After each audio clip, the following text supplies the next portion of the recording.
that there are. If the MHRA is to be able to meet its international commitments as well as our manifesto commitments, that's not going to be easy. So we are very happy to work with the sector as well as with other departments to be able to deliver this, and I'm happy to have a conversation with him if that would help.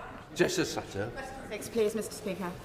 Thank you, Mr. Speaker. Can I thank the honourable lady for the campaigning work she does on this subject, both as an individual MP, as a campaigner, and also chair of her important APPG. The Independent Pornography Review is wide-ranging and thorough piece of work which assessed the effectiveness of pornography legislation, regulation and enforcement, including online and offline regulation.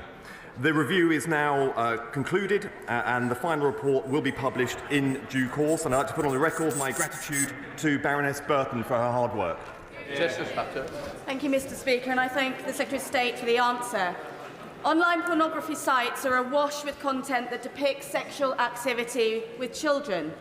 Adult performers are made to look like children through props such as stuffed toys and school uniforms. Popular search tags include homework, pigtails, teen and barely legal, and this content is often particularly violent. Videos also depict incest, such as sex between fathers and daughters and brothers and sisters, which are very prevalent. Child protection experts warn that this content, which is illegal offline, sexualises children and is driving demand for child sexual abuse material. Would the Secretary of State agree with me that we need urgent action following the pornography review to equalise online and offline content regulation in order to tackle violence against women and girls and shut down a gateway to paedophilic content? Of course, I agree with her. There will be additional powers coming online via the Online Safety Act. I wish that those powers had come into force earlier. That was a legacy of the previous government. We have done everything we can to expedite those powers as quickly as we can. But from March and onwards, there will be powers that makes illegal extreme pornography illegal, requires sites to protect children from accessing pornography, child sexual abuse, and its related activity should not be called pornography. It is rape, and it should be called what it is, and we should do everything we can do to keep it offline. Lauren Edwards. Question number 7, Mr. Speaker. Thank you, Mr. Speaker. As detailed in the AI Opportunities Action Plan, AI growth zones will help secure UK's position as a global leader in AI, ensuring benefits are felt across the whole of the UK. And my honourable friend will be pleased to hear that on Monday we invited local and regional authorities, along with the industry, to come forward with potential suitable sites for hosting AI infrastructure. Thank the Minister for her response. Rochester and Stroud is well placed to help drive the UK's AI economy. Positioned between London and mainland Europe, we have several net zero energy projects ready to go, with further plans for a data centre and battery storage, a council that is already using AI and which created an AI accelerator programme to support local businesses, and 3 university campuses that are driving innovation. So will the Minister meet with me to discuss my constituency's potential as a future AI growth zone?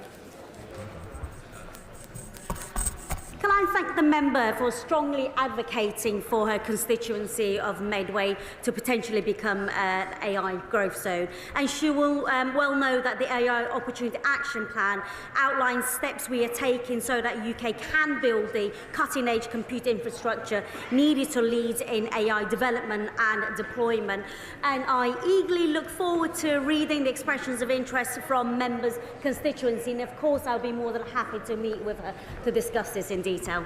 Jeremy Wright. Thank you, Mr. Speaker. The Minister will be well aware that the growth of AI across the country depends on the ready supply of data and other content on which the models can be trained.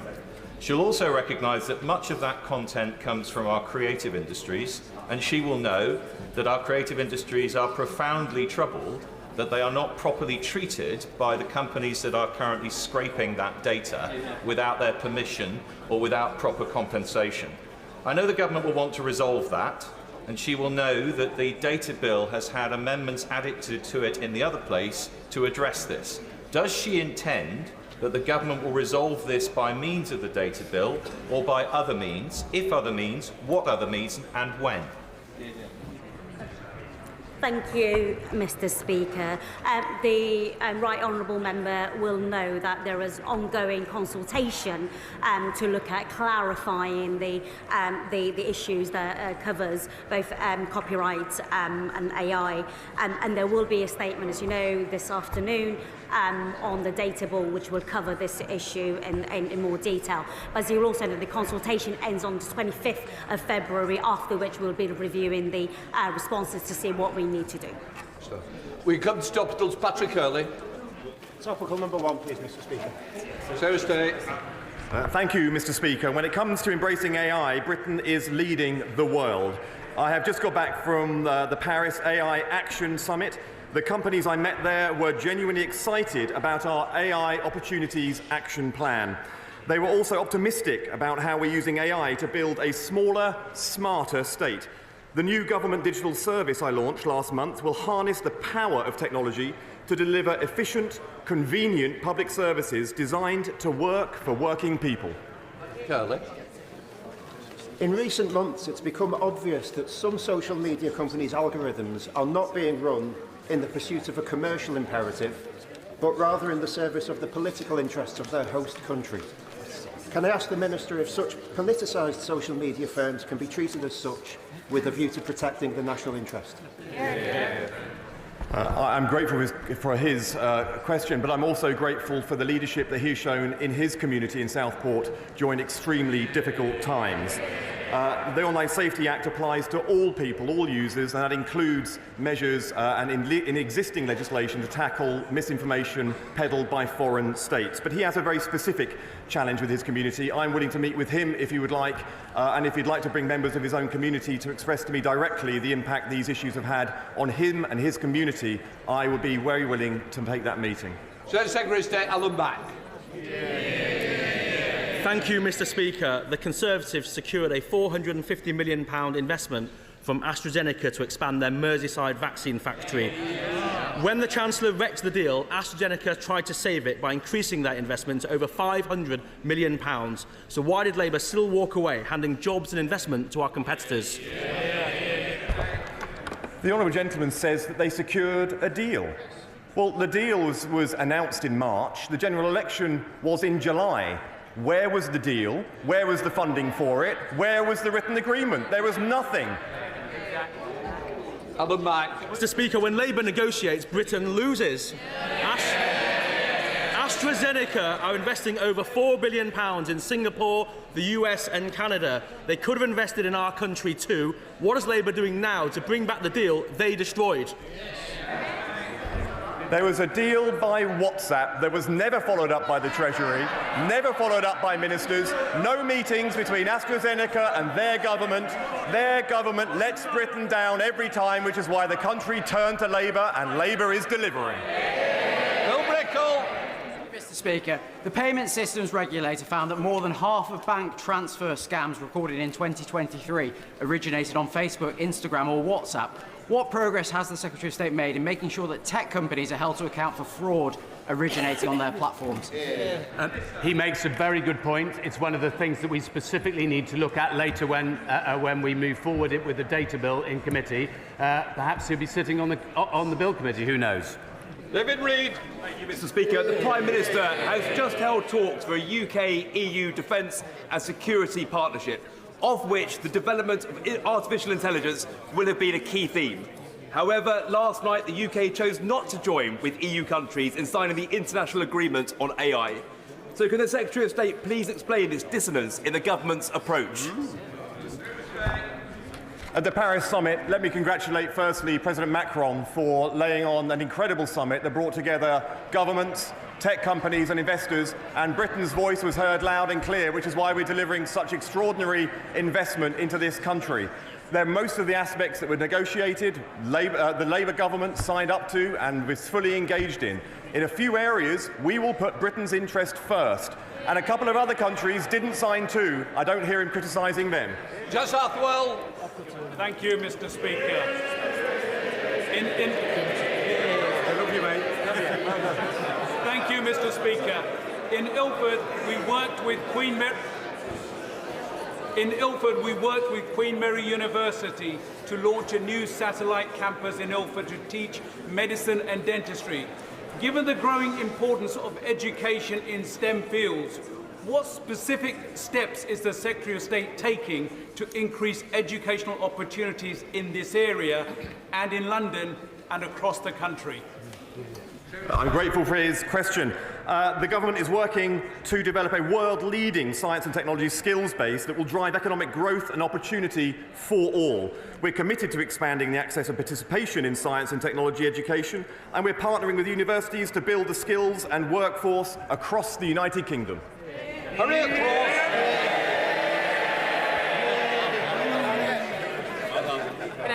Thank you, Mr. Speaker. A month ago, the Prime Minister said that countries will either be AI makers or AI takers.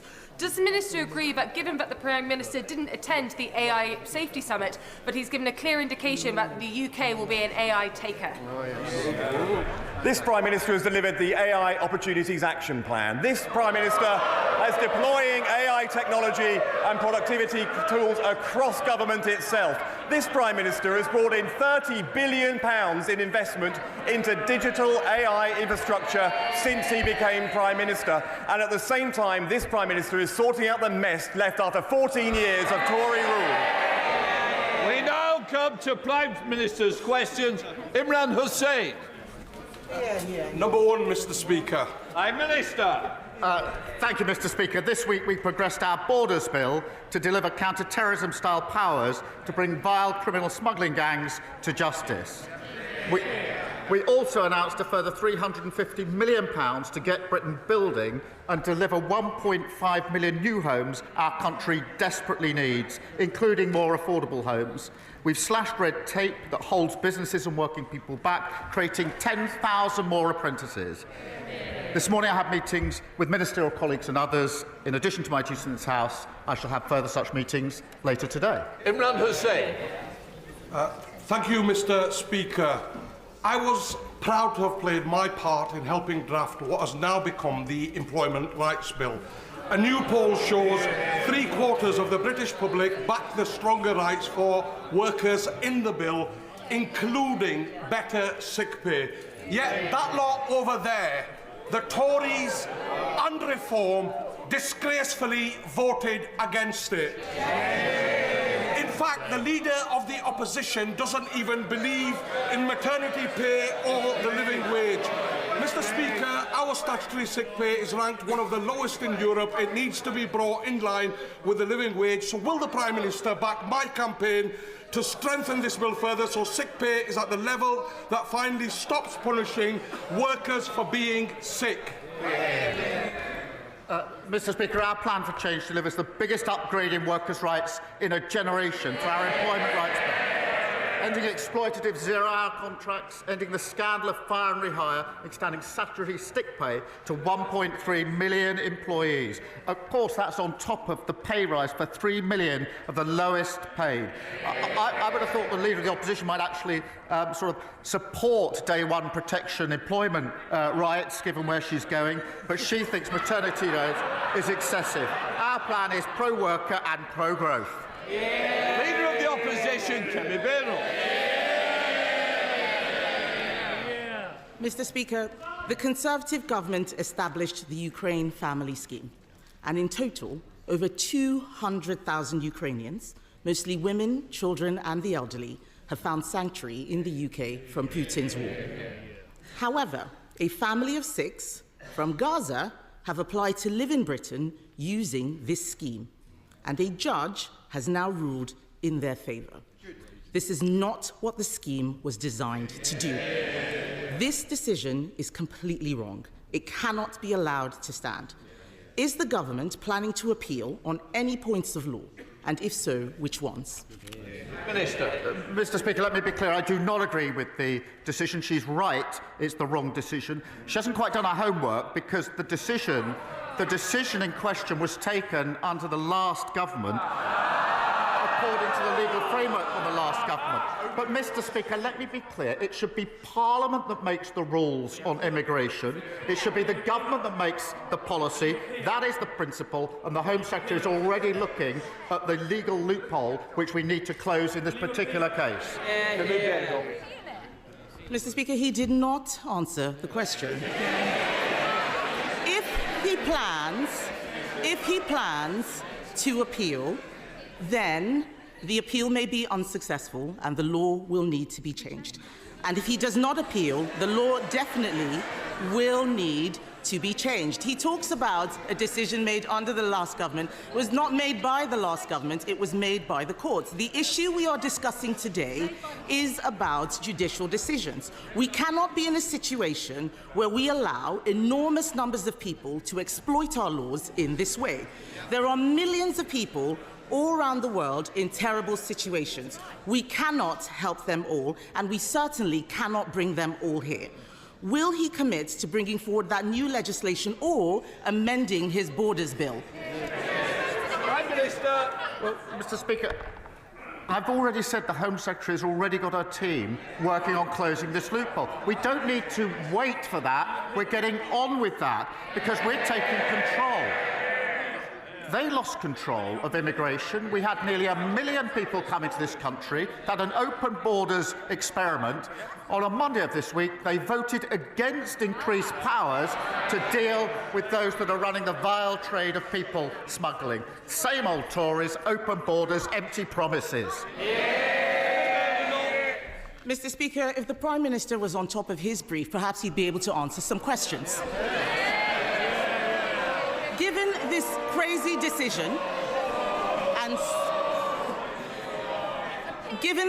decision and so many others, new legislation is needed to clarify the right to a family life in Article 8. I'm not talking about what he just said. I know Labour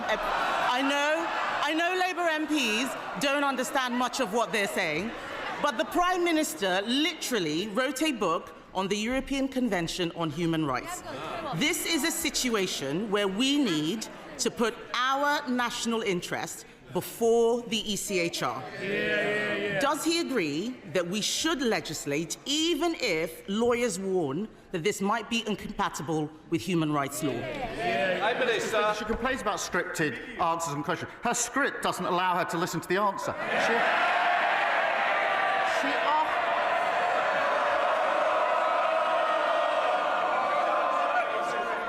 Prime Minister. She asked me if we're going to change the law and close the loophole in question 1. I said yes. She asked me again in question 2, and I said yes. She asked me again in question 3. It's still yes. Mr. Speaker, he didn't listen to question 1. I asked if he would appeal the decision. He did not answer that. He's not listening. He's too busy defending the international human rights law framework. Mr. Speaker, this case has arisen because a Palestinian came to the UK from Gaza in 2007. He is now a British citizen.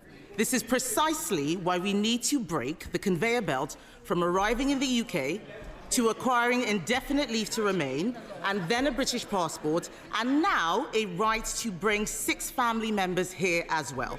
Just last week, the Prime Minister bizarrely claimed that a British passport was not a pull factor for those coming to the UK. Will he now support our plans to toughen the process on indefinite leave to remain and make getting a British passport a privilege, not a right? Prime Minister. Speaker, they presided over record high levels of immigration. It reached nearly 1 million. It was a one-nation experiment in open borders. And she was the cheerleader. She was the one campaigning for more people to come and thanking her own side when they thwarted her campaign. So before she lectures us, I think she needs to reflect on her own record and her own record here. Mr. Speaker, he is the Prime Minister now. The people out there want to know what he is going to do about the situation. He needs to spend less time whining about the last government and do his job. I thought, Mr. Speaker, that the Prime Minister and I both agreed that Israel had a right to defend herself. Yet the judge in this case noted that the family were facing a humanitarian crisis, and I quote, as a consequence of the Israeli government's indiscriminate attempts to eliminate Hamas, and government lawyers accepted this. Is the Prime Minister allowing lawyers to change the position on Israel? And was this because of advice from the Attorney General? And if not, Why on earth did government lawyers accept the argument that Israeli actions were indiscriminate? Prime Minister. They put the complete opposite argument. She talks about on top of her brief. She has no idea what she's talking about. I'll tell her again. We need to change the law. That's why the Home Secretary is already closing the gap. I know the script doesn't allow any adaptation, but this is getting tedious. Mr. Speaker, the Prime Minister has not read the judgment. I suggest that he does. There are very serious questions now. There are very serious questions now being asked about the Attorney General, the Prime Minister's personal friend and donor. Even Labour ministers are concerned. One Labour peer, Lord Glassman, has called him the absolute archetype of an arrogant progressive fool. Yeah. If we are serious about protecting our borders, we need to make sure we appoint people who believe in our country and everything we stand for. It is not clear the Attorney General does. The government is now recruiting a new Chief Inspector of Borders who lives in Finland and wants to work from home. This is not serious. Why should the British public put up with this? Prime Minister. The individual in question was appointed in 2019 by the last government to a senior position. He then worked for 5 years from Finland. We've changed that, and he's now going to be working from the United Kingdom full-time. Finland under them.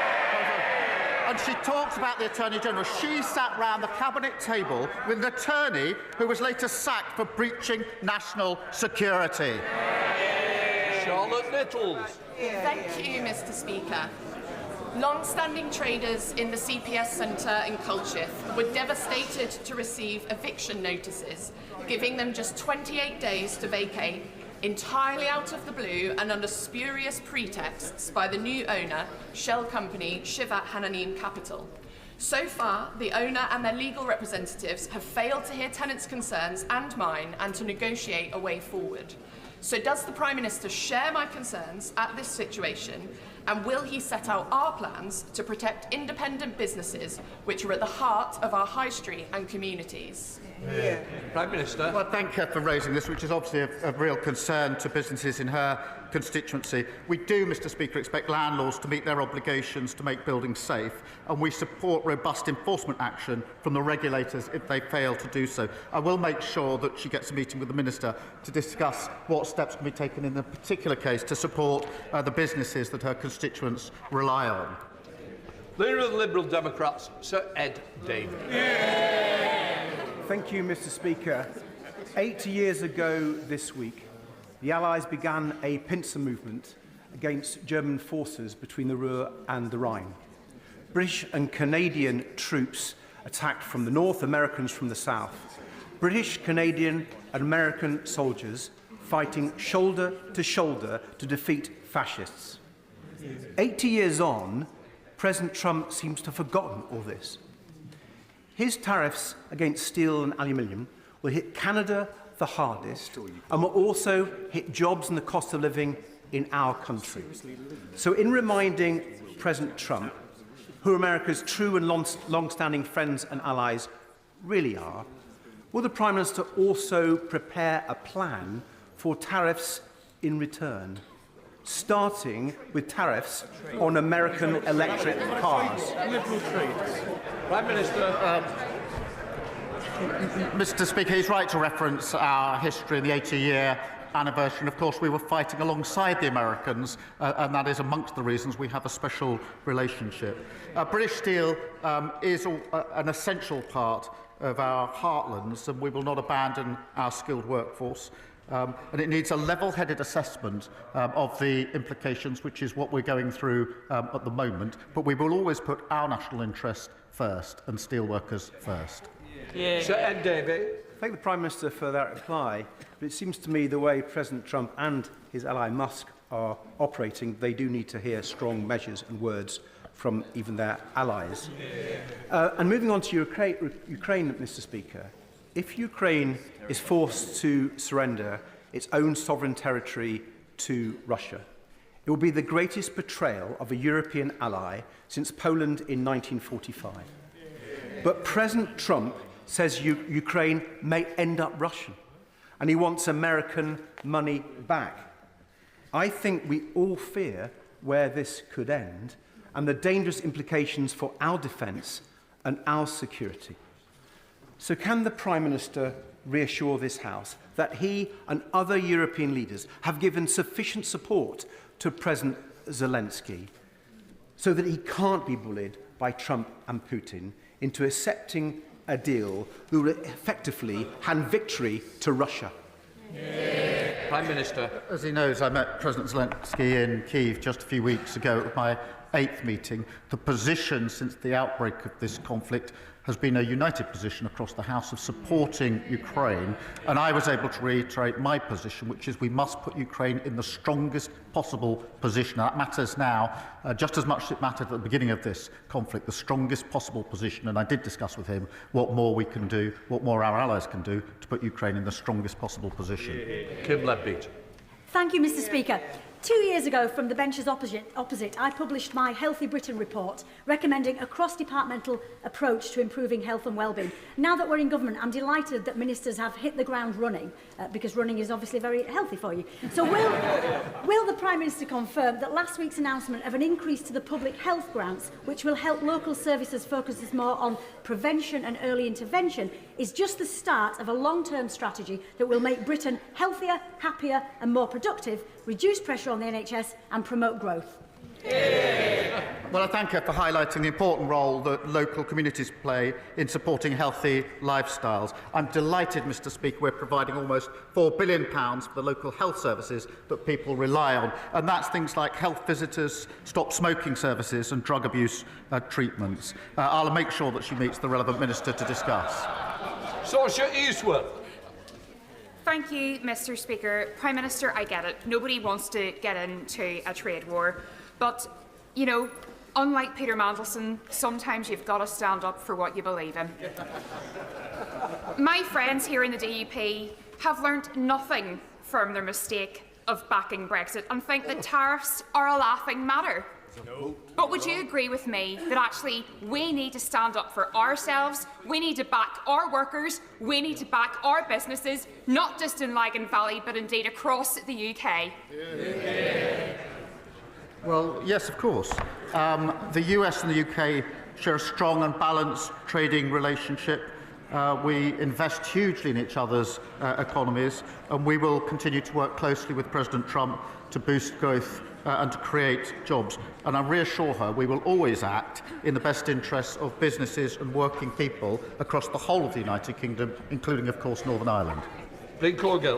Thank you, Mr. Speaker. I was baffled on Monday that, given the chance to support legislation backed by the National Crime Agency to crack down on criminal smuggler gangs and secure our borders, the parties opposite, the Conservatives and Reform, linked arms in the voting lobby to vote against it. The Conservatives spent 3 years and £700 million on their ludicrous Rwanda scheme and saw 4 volunteers returned. Does the Prime Minister agree with me? There is only one party that is serious about repairing our broken immigration system. Yes, Mr. Speaker, and let me remind them what they voted against earlier this week in our Borders Bill. They voted against that's Reform and the Tories, they voted against making it an offence to organise the buying, selling and transport of small boats, against making it an offence to endanger lives at sea, against and powers to arrest suspected people smugglers before the smuggling takes place. They voted against. They voted for open borders, both of them. Thank you, Mr. Speaker. Last week, the Prime Minister gave yet another threadbare excuse for why he and his North London lawyer friends are giving away the Chagos Islands. Mr. Speaker, this is his decision, and he must own it. More importantly, he can't tell us, the British taxpayer, how much this is going to cost. Is it £9 billion? Is it £18 billion? Is it £52 billion? The Times have called this botched deal insane. Members of his own cabinet reportedly think it's impossible to understand. And one of his own MPs think it's the worst thing the Labour Party have ever done. So could the Prime Minister tell us which word he thinks best describes this deal? Mr. Speaker, I set out the position in relation to the Chagos Islands last week. I also offered the Leader of the Opposition a briefing on this, a high-level briefing. She still hasn't taken me up on that briefing. They're asking questions without wanting to know the facts. It's extraordinary. Mr. Speaker, someone who wants to be Prime Minister does not want to know the facts, even when she's offered a high-level briefing. He'd be better informed if she took me up on the offer of a briefing. Thank you, Mr. Speaker. The Prime Minister will, I'm sure, want to congratulate Newcastle United on reaching the League Cup final after Arsenal's exit. But will he also, in what is National Apprentice Week, will he also congratulate the 600 apprentices learning trades from welding to quantity surveying as part of the Tyne Bridge restoration programme? And whilst I know he can't confirm bridging the funding gap left by the Tories, will he confirm that he is looking forward to seeing the Tyne Bridge restored in time for its 100th birthday in 2028? Well, look, I'm going to struggle to sound delighted with the results of that particular football match, but look, it will be a special day for Newcastle fans.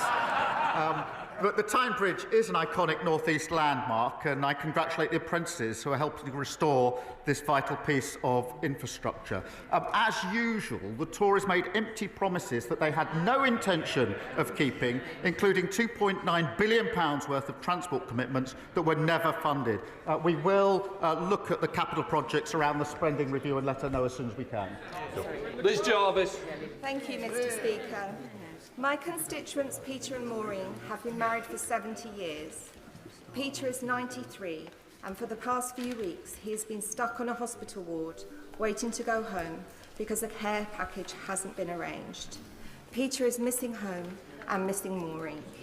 So will the Prime Minister reassure my constituents that the social care crisis will be tackled this year? Well, can I thank her for raising this issue and the particular case of her constituents? And I also need to know this is deeply personal to her, and if I may, I extend my deepest sympathies to her and her family for their loss. We have taken immediate action on social care, already delivered £3.7 billion of additional investment, working on the first ever fair pay agreement for the sector, and of course boosting the carers allowance. I invite her and everybody to work with the House on the longer term reform that we need. Thank you. Julie Mims. Thank you, Mr. Speaker. James Rennie is an outstanding specialist school in the heart of my Carlisle constituency. Having converted every spare corner into classrooms, exceeded its published admissions numbers, and already having 43 applications known for this September, it is literally bursting at the seams. It cannot expand any further, and what is clearly needed is a new specialist school for North Cumbria. What assurances can the Prime Minister give my constituents that his government will put children before ideology and allow local authorities to tackle the shortage in SEND provision? Well, I thank you for raising this vital issue. It's not the first time it's come up. We are supporting mainstream schools to increase SEND expertise whilst also establishing dedicated SEN units. Because we need to make sure that special schools also can cater for those with the most complex needs. So we're working on this. It's come up time and again, but we are doing that vital initial steps. Anna Sabine. Thank you, Mr. Speaker. Dorothy House is an amazing hospice that supports terminally ill people in Frumeney, Somerset and their families, including my good friend Lisa. Next year, Dorothy House will be looking forward to celebrating 50 years of service, but they will also be facing an additional cost of £422,000 thanks to increases in employers' national insurance.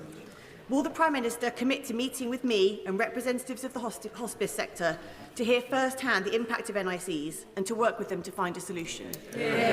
Prime Minister. Mr. Speaker, everyone deserves high quality and compassionate end-of-life care. The honourable member knows we inherited a £22 billion black hole in our public finances. That's why we took the difficult but right decisions to invest in our public services.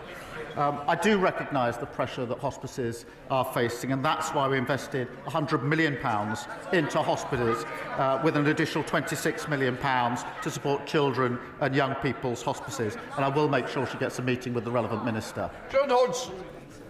Thank you, Mr. Speaker.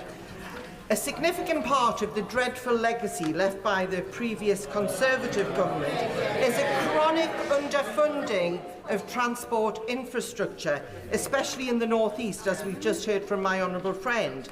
So does the Prime Minister agree with me and the North East Mayor Kim McGuinness that redevelopment of the Leamside line, the disused Leamside line, that would reconnect Gateshead with Durham North, and increasing the capacity on the East Coast Main Line would help bring the metro to Washington in my constituency, and would bring much needed jobs, growth and opportunities to my region? Well, I thank her, and both she and the North East Mayor are dedicated campaigners on this issue. The party opposite left us a host of unfunded promises, and public transport is in dire condition. Expanding the metro network has huge potential to drive growth and unlock new housing. I'm pleased that progress is being made on the business case. Sir Keir Starmer. Thank you, Mr. Speaker. Earlier this week, we learned that the Prime Minister's close friend, the Attorney General, has in the past advised Caribbean nations on seeking trillions of pounds in reparations. He's been a key player in the surrender of the Chagos Islands and the related fiasco there, which will cost the taxpayers up to £18 billion, and has even advised Jerry Adams, who is standing in line to get compensation from the British government in Northern Ireland legacy payments, the quantum of which could cost up to £2.7 billion. Given the Attorney General's track record, does the Prime Minister have faith in his motives, and does he have confidence that his best friend represents good value for the British taxpayer? Mr. Speaker, we've long had the principle that everybody's entitled to legal representation in this country. That means that lawyers don't necessarily agree with their client. Now, the Conservative Party used to believe in that principle. If they now disagree with that principle, they should go and see the victims of very serious crime, including sexual crime, and tell them that under their provisions, the lawyer who disagreed with the perpetrator wouldn't be able to represent them, meaning that victims will be cross-examined by perpetrators because lawyers disagree with the perpetrator. That's never been the Conservative Party position. If it is now, they should say so. Thank you, Mr. Speaker. Allergy School, launched just this week by the Natasha Allergy Research Foundation, is a free programme to support children with food allergies. Allergic disease is a growing issue in this country, with over 20 million people in the UK being affected. For this reason, it has never been more important for us to have a national allergy strategy and an allergy czar to drive and coordinate that action.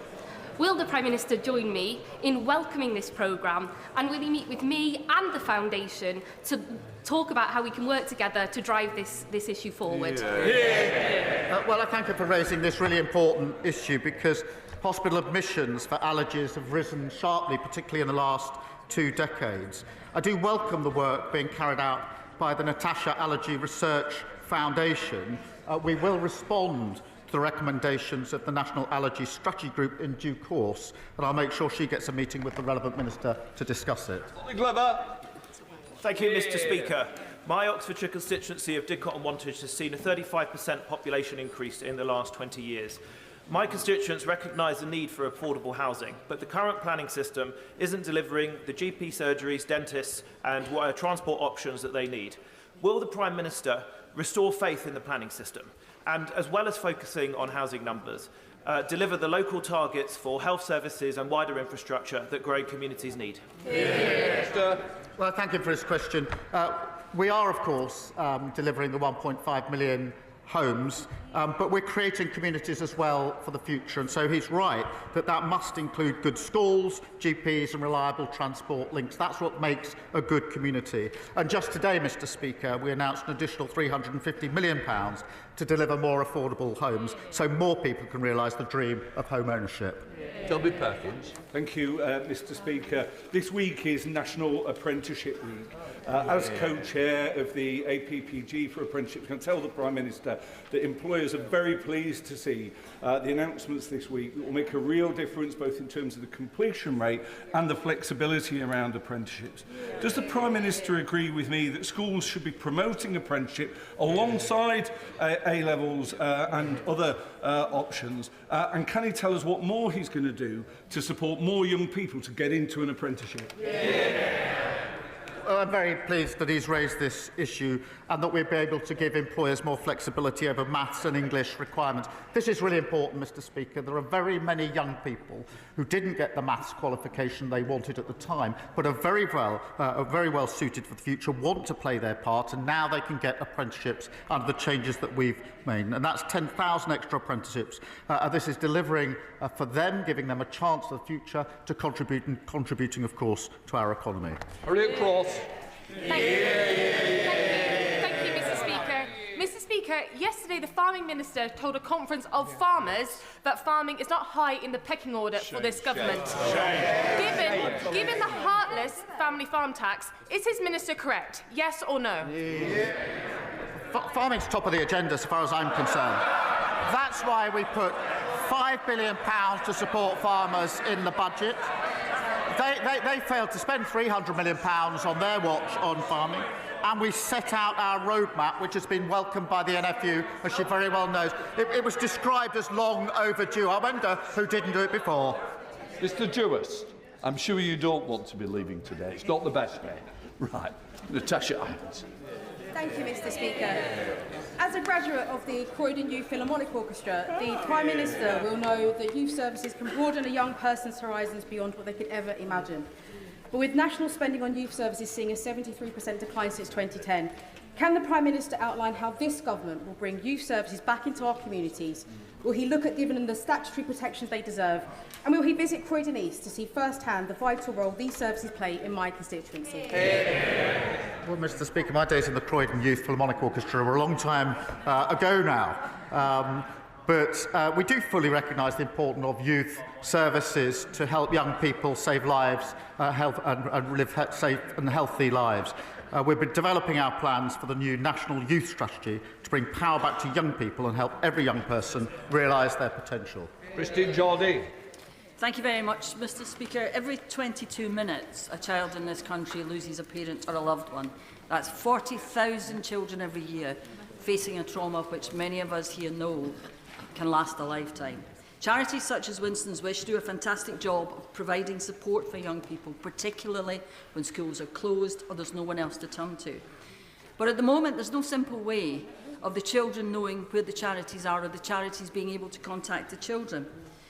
So will the government back my private member's bill this summer to do just that?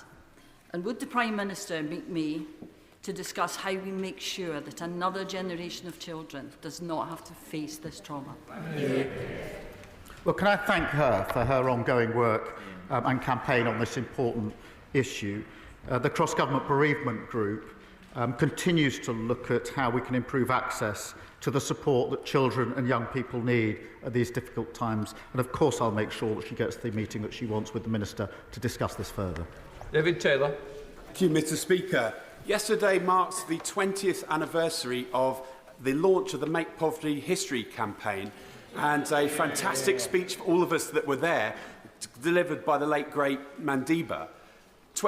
That campaign inspired a generation of campaigners and a great Labour government to deliver unprecedented action to tackle global poverty, lifting millions out of poverty. Will the Prime Minister join me in paying tribute to some of those campaigners and commit to doing all he can to ensure that Britain is playing its full part in helping eradicate global poverty today? It's a really important issue. We do pay tribute, and of course we continue to play our full part. Alex Bloor. Thank you, Mr Speaker. Basingstoke Hospital, used by half of my constituency of North East Hampshire, has had its rebuild delayed by 15 years, despite no ministerial visit to see the worsening conditions there. The cost of maintaining the hospital for those 15 years is estimated to be almost as much as the rebuild itself. So can the Prime Minister explain the logic of making taxpayers pay twice? Mr. Speaker, her constituents are right to be frustrated about the empty, unfunded promises that were left behind by the Conservatives, a point made by her and, of course, by the Labour MP for Basingstoke. Under the previous government's plan, a new hospital in Basingstoke would simply not have been delivered because it was unfunded. It was a promise without anything behind it. We've put in place a funded deliverable plan which will see the hospital built, and we'll work closely with the Trust to ensure that it is. Dr Becky Cooper. Thank you, Mr. Speaker. The government's devolution plans are a welcome progressive development to shift power and resources from Whitehall to our communities. But there are, of course, discussions now around the process and realisation of benefits for our communities. So can the Prime Minister assure my residents in Worthing West, and indeed all constituencies starting priority devolution programmes, that Sussex devolution will give us meaningful control over our local priorities, including housing, transport and social care? Minister. Well, I thank her for raising devolution, which will see her constituents in Sussex get meaningful control over local priorities. The devolution priority programme, Mr. Speaker, will see a wave of mayors elected next year, including in Sussex, and I believe that those with skin in the game make the best decisions about their communities. Final question, Andrew Mitchell. Thank you, Mr. Speaker. Mr. Speaker, the Prime Minister will be well aware of the Global Vaccination Fund, Gavi, one of the United Kingdom's great success stories. It's vaccinated from deadly diseases over 1 billion children under 5. It presents real value for money to British taxpayers, and over 80% of our constituents support it. Will he give the House today an undertaking that Britain will continue this leadership and make a decisive pledge at next month's replenishment conference? Well, I'm grateful that this is a really important issue. As he rightly points out, I've long supported it and will continue to support and share details with him just as soon as I can. But it is important, have supported it, will continue to do so. Thank you. Right, that completes Prime Minister's questions.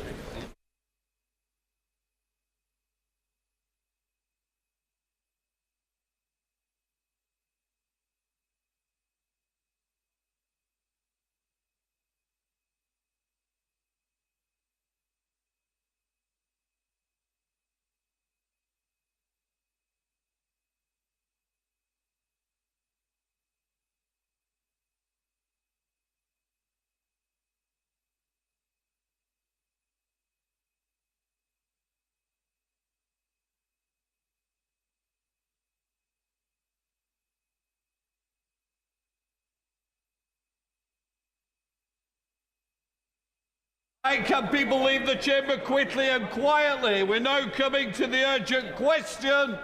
Christine Jardine. Thank you very much, Mr. Speaker. To ask the Secretary of State for Energy Security and Net Zero if he will make a statement on the potential security implications of the involvement of Chinese companies, including Mingyang, in energy infrastructure projects. Minister. I thank the Honourable Lady for bringing this question to the House.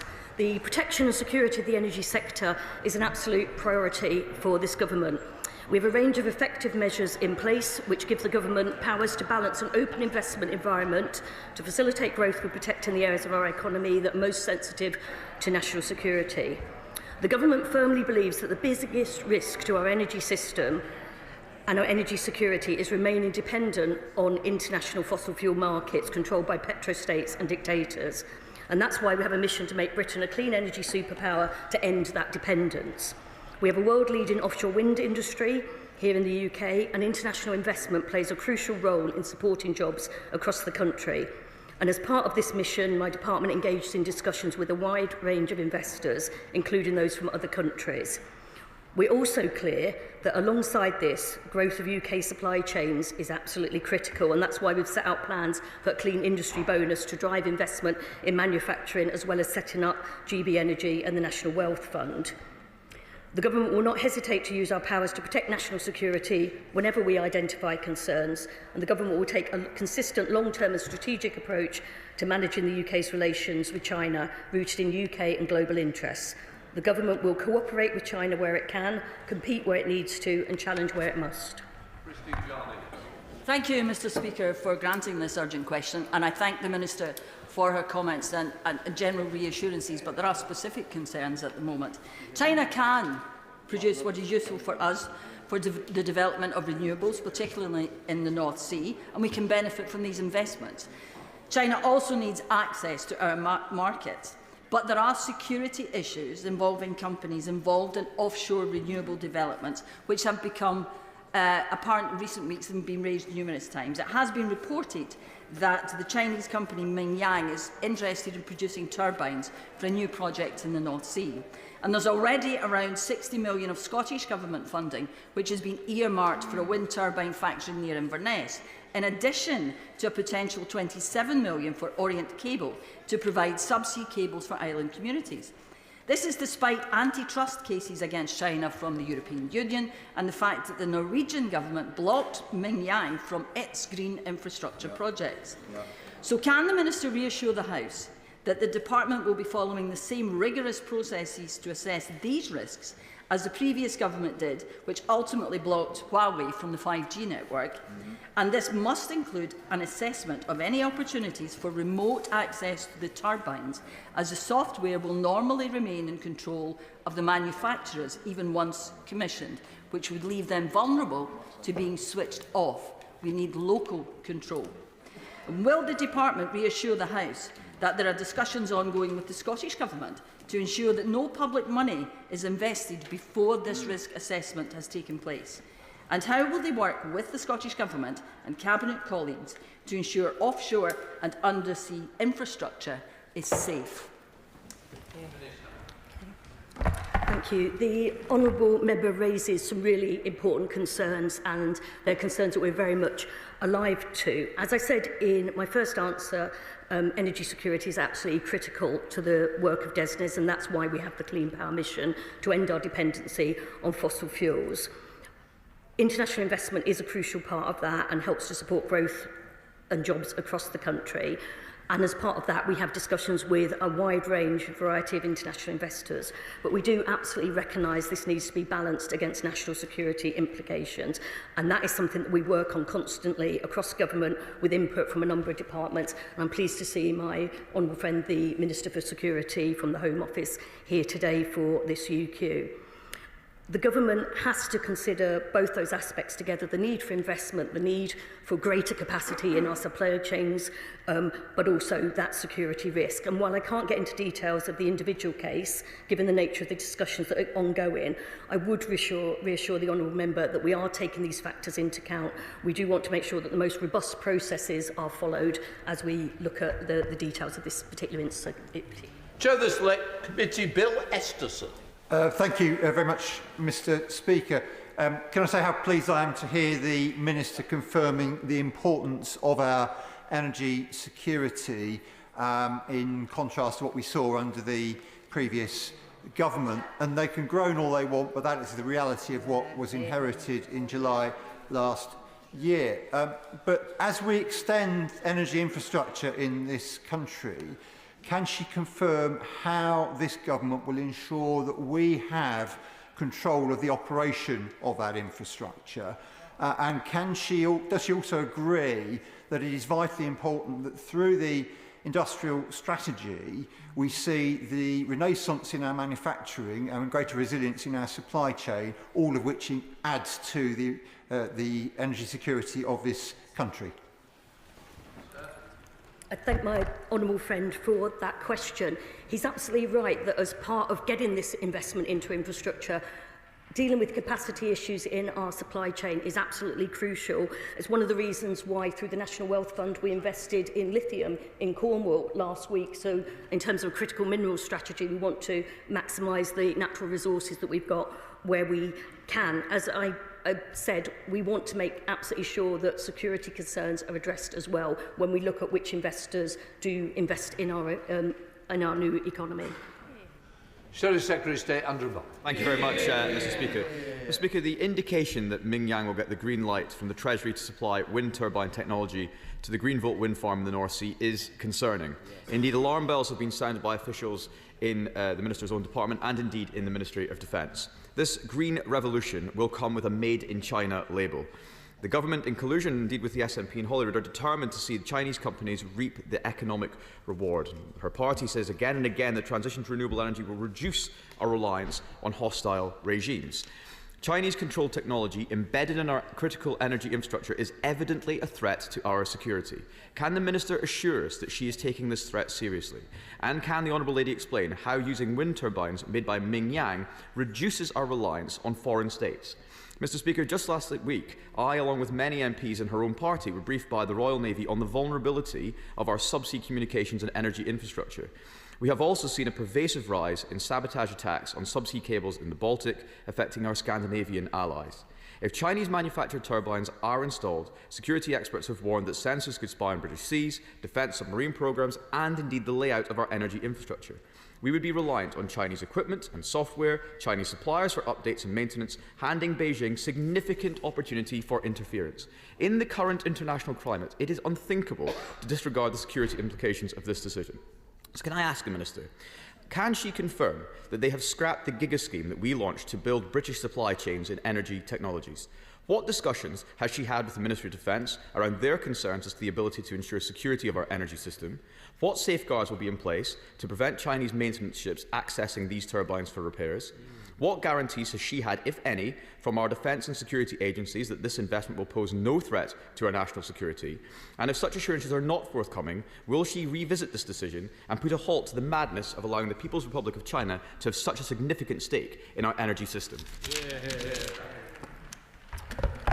I think my starting point when the Shadow Minister, sorry, it's me, I'm the Minister now, when he said about revisiting this decision, and no decision's been made at the moment, we're undergoing rigorous processes to look at the role of China in our supply chain, in investment in critical infrastructure in this country. And I can't provide a running commentary on individual cases. He'll know, having been in my position, why that is so important that we don't do that.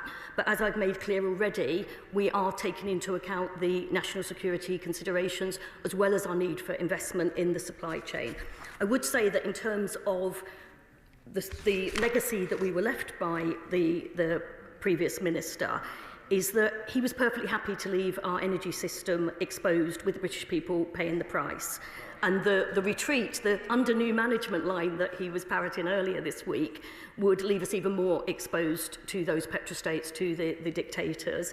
We are getting on with our clean power mission to end energy security, and I'll take no lessons from him on energy security, given their record. Polly Billington. Thank you, Mr. Speaker. I'm glad to hear the Minister point out that we are left with a legacy of an absolutely vacant industrial strategy when it comes to green investment over the past 14 years. And I urge her to explain further how we might be able to make sure that we are developing the skills and competencies in this country to make sure that we have good, strong, ethical supply chains. Thank my honourable friend for that question. One of the things we have launched is the Clean Industry Bonus, which will be absolutely crucial in terms of protecting our supply chain. We're investing through GB Energy and through the National Wealth Fund. As I mentioned, lithium in Cornwall is just one example. And through the Global Clean Power Alliance, which we launched at the end of last year, we'll be bringing together our counterparts from other countries, including at the IEA conference in April, to look at a supply chain mission so we can deal with these issues, because they're not just issues that affect us in this country. As other countries seek to decarbonise, seek to increase the role of renewables, there are capacity issues across that supply chain, and that's something that we all need to deal with, cooperating together. Liberal Democrat spokesperson Pippa Haley. Thank you, Mr. Speaker, and I'd like to thank my honourable friend for bringing this urgent question, which is so important. Since Russia's invasion of Ukraine, as the Minister has rightly said, energy security has been a key term in this chamber. There are two ways of looking at energy security. First of all, which is to generate our own renewable energy to avoid volatility, price volatility, exposure to authoritarian regimes, ensuring we've got the jobs here at home for design and construction. Secondly, it's about our national security issues around our energy infrastructure. That's also a term of energy security. A former MI6 chief has warned of the vulnerabilities, either deliberate or inadvertent, posed by foreign-controlled software embedded in our energy infrastructure. Given these serious concerns, can the Minister guarantee that any further investment in Scotland will ensure that this increases both the energy and national security future? Thank you. As I've said, there are robust processes, and we are going through these processes to try to make absolutely sure that that our national security is not compromised by investment from overseas, and that is something we'll continue to do. Thank you very much, Mr. Speaker. The Grangemouth refinery is a key piece of vital infrastructure for Scotland, and its economic contribution to the Scottish economy every year is over £400 million. The Grangemouth refinery is also a joint venture between PetroChina, owned by the Chinese state, and INEOS, a multinational conglomerate. Together they are Petro-INEOS. The refinery is due to close, with thousands of jobs being lost, an unjust transition, and Scotland having to rely on importing oil, all at a time of great global volatility. Why is the government allowing a foreign government and private capital dictate Scotland's industrial capacity, its ability to produce oil, and overall our national security? Well, we're not allowing anyone to dictate to us, and I know that the Honourable Member has been deep in conversation with the Minister for Energy for some time over the future of Grangemouth. But as I reiterated, we absolutely need to attract the investment that we need to meet our clean power mission, to secure our future energy security, and in the long run bring down bills for the British people. We need to balance national security concerns as in tandem with that, and neither one of them takes priority. We need to tackle those challenges together, and that's what we'll do. Ian Duncan-Smith, Sir. Mr. Speaker, whatever the question is about energy, China is not the answer. It's on two fronts. We know that the MOD and the Department of Energy Security has raised objections about the Treasury's push to bring Minyang Smart Energy into the circuit on this one, to bid for this. The second thing is that China is determined to use slave labour in their products. We are, under this government, investing in solar arrays which have a huge amount of slave labour in them producing polysilicon. Does the government not recognise that their tilt towards China to get them to invest in this runs the real risk of utter dependency on China and, of course, serious threats to our security, highlighted endlessly by the security services? Will they now stop? Recognise that the Right Honourable Member has long-standing concerns about the role of China and its investment in our economy, and he's been a great champion of raising concerns about forced labour. He's right to raise those concerns. We have set up the Solar Task Force, I'm sure he's aware, to look at the issue of whether there's forced labour in our solar supply chains. We also, as I said, with the Global Clean Power Alliance, there will be a supply chain mission as part of that launched. And as I said, it's not something that one country can tackle by itself. We all need to be alert to the risks of slave labour. I know that there was an amendment passed in the House of Lords last night that means the issue's coming back to the Chamber soon. I look forward to the discussion then. Amanda Martin. Thank you, Mr. Speaker. Does the Minister agree with me that developing our economic and trading relationships with other nations is one lever of many that this government is using to drive growth and investment alongside planning reforms, public investment and a proper industrial strategy for the people of the UK, but also for the people in my city, and at the same time ensuring that we work across departments to always have our nation's security at its core?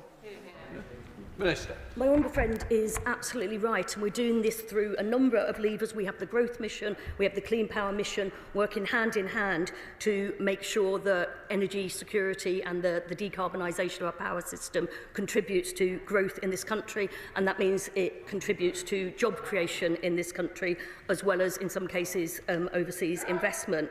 We have the We've set up Great British Energy, we have the National Wealth Fund, we have the Clean Industry Bonus. All of those will help us achieve those objectives. Bradley Thomas. Thank you, Madam Deputy Speaker. Have ministers or officials in the Ministry of Defence, the Home Office or the security services raised any concerns with her department over the possibility of offshore structures in British waters being used for Chinese intelligence gathering technology? And if there are sensitive matters which cannot be discussed in this House, will she commit to holding a private briefing for members of Parliament on the security implications of energy infrastructure from China? Minister. Okay. I don't think I can comment on the extent of conversations other than to reassure the honourable member that, of course, these conversations are taking place. Of course, there are robust processes that we are going through, and there'll be ongoing conversations. Again, because it's not my specific role, I wouldn't be able to say whether that is information that can be shared. I don't think it can be shared on a day-to-day basis, but perhaps if there's a briefing that we could arrange with members to give them some reassurance as to the general approach, I'll investigate whether we can do that. Melanie Arm. Thank you very much, Madam Deputy Speaker. I have to say I'm surprised at the benches opposite. They seem to have forgotten when they were pushing on this country the golden era of the relationship between the UK and China. And some of this is the legacy that remains from their time in government. And so I think that they should just be careful about how they're approaching this conversation. And I would just like to take the opportunity to point out to the Minister the role that Grimsby plays in servicing and supporting operations of offshore wind, not only around UK waters, but also as far as Taiwan. Those skills and those competencies and capabilities do exist here in the country, so I'd like to ask the Minister what additional support will be given to expand those capabilities and support for those skills in this country. Minister. My honourable friend has been a real champion for Grimsby. I'm very glad to see her returned at the recent election so she can carry on championing all the potential that Grimsby has to offer, not least in terms of the wind sector. We think it's really important that we link up the skills and the capacity. That's one of the obstacles. We talk very often about how grid capacity and how planning issues can hold up the rollout of clean power, but actually we know that we've got to have the skills base as well, and we're working with the Department of Education very much on that, how we can train the workforce and develop through things like the Growth and Skills Levy capacity within the existing workforce as well to work on these exciting new projects. Sir Alex Shelbrooke. Thank you, Madam Deputy Speaker. The Minister speaks about being reliant on petrochemical states and dictatorships who supplied the fuel needed for our energy system. And yet the vast majority of the processed materials that are needed, whether we construct them here or not, come from China. We recognise that some of these countries were dictators, but can the Minister at the dispatch box now confirm to this House that a country that uses slave labour, a country that has carried out the most horrendous crimes against the Uyghur population, a country that has sanctioned our own parliamentarians, is indeed as much as a dictatorship as the countries that she says we no longer want to be reliant on?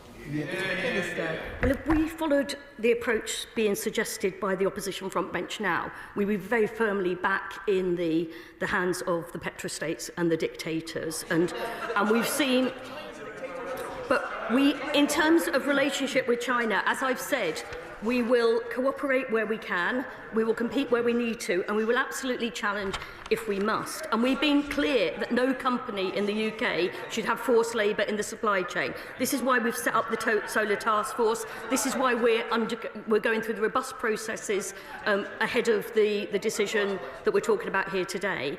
And I will take no lessons from the honourable member, because we've had 14 years of being exposed to volatile energy markets, and we are trying to recreate our energy security through this investment. Jane Kirkham. Thank you, Madam Deputy Speaker. Would the Minister agree that after a real neglect of our energy infrastructure for the last 14 years, setting up GB Energy to help UK ownership of energy production in the future can only be a good thing, and our investment in critical minerals in Cornwall particularly, and the supply chain for floating offshore wind, will be crucial to secure our national security? Minister. On the one hand, the honourable members raise concerns about critical minerals being imported from abroad. And then when my honourable friend from Cornwall, who again is a real champion for her area, when she praises the investment that we have put into lithium extraction in Cornwall, they start jeering. And through GB Energy, through the National Wealth Fund, we will continue to do that investment. Claire Young. Thank you, Madam Deputy Speaker. To have true energy security, we need homegrown capability at all stages of the development of renewable energy infrastructure, from the earliest research to maintenance and decommissioning. So can the Minister tell me what steps she is taking to ensure that we have that homegrown full life cycle capability? Minister. I think from the honourable member's question, she may be talking about community energy. I'm not quite clear, but no.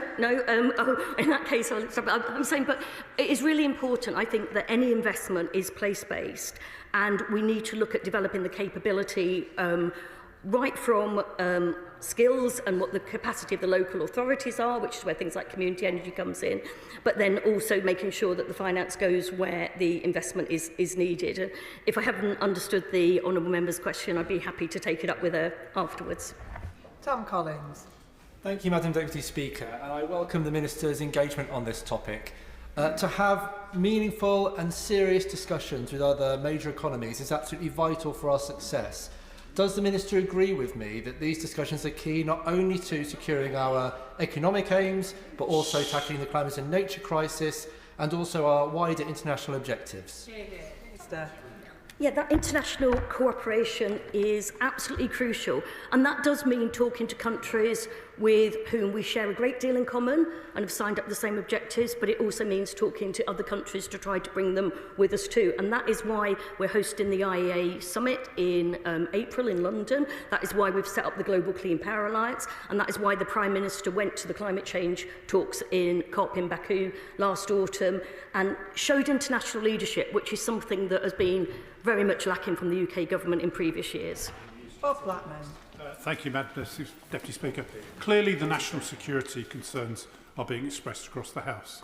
Will the Minister give an undertaking that the construction, maintenance and indeed access to software will be carried out by British workers on British ships and not subcontracted to foreign powers?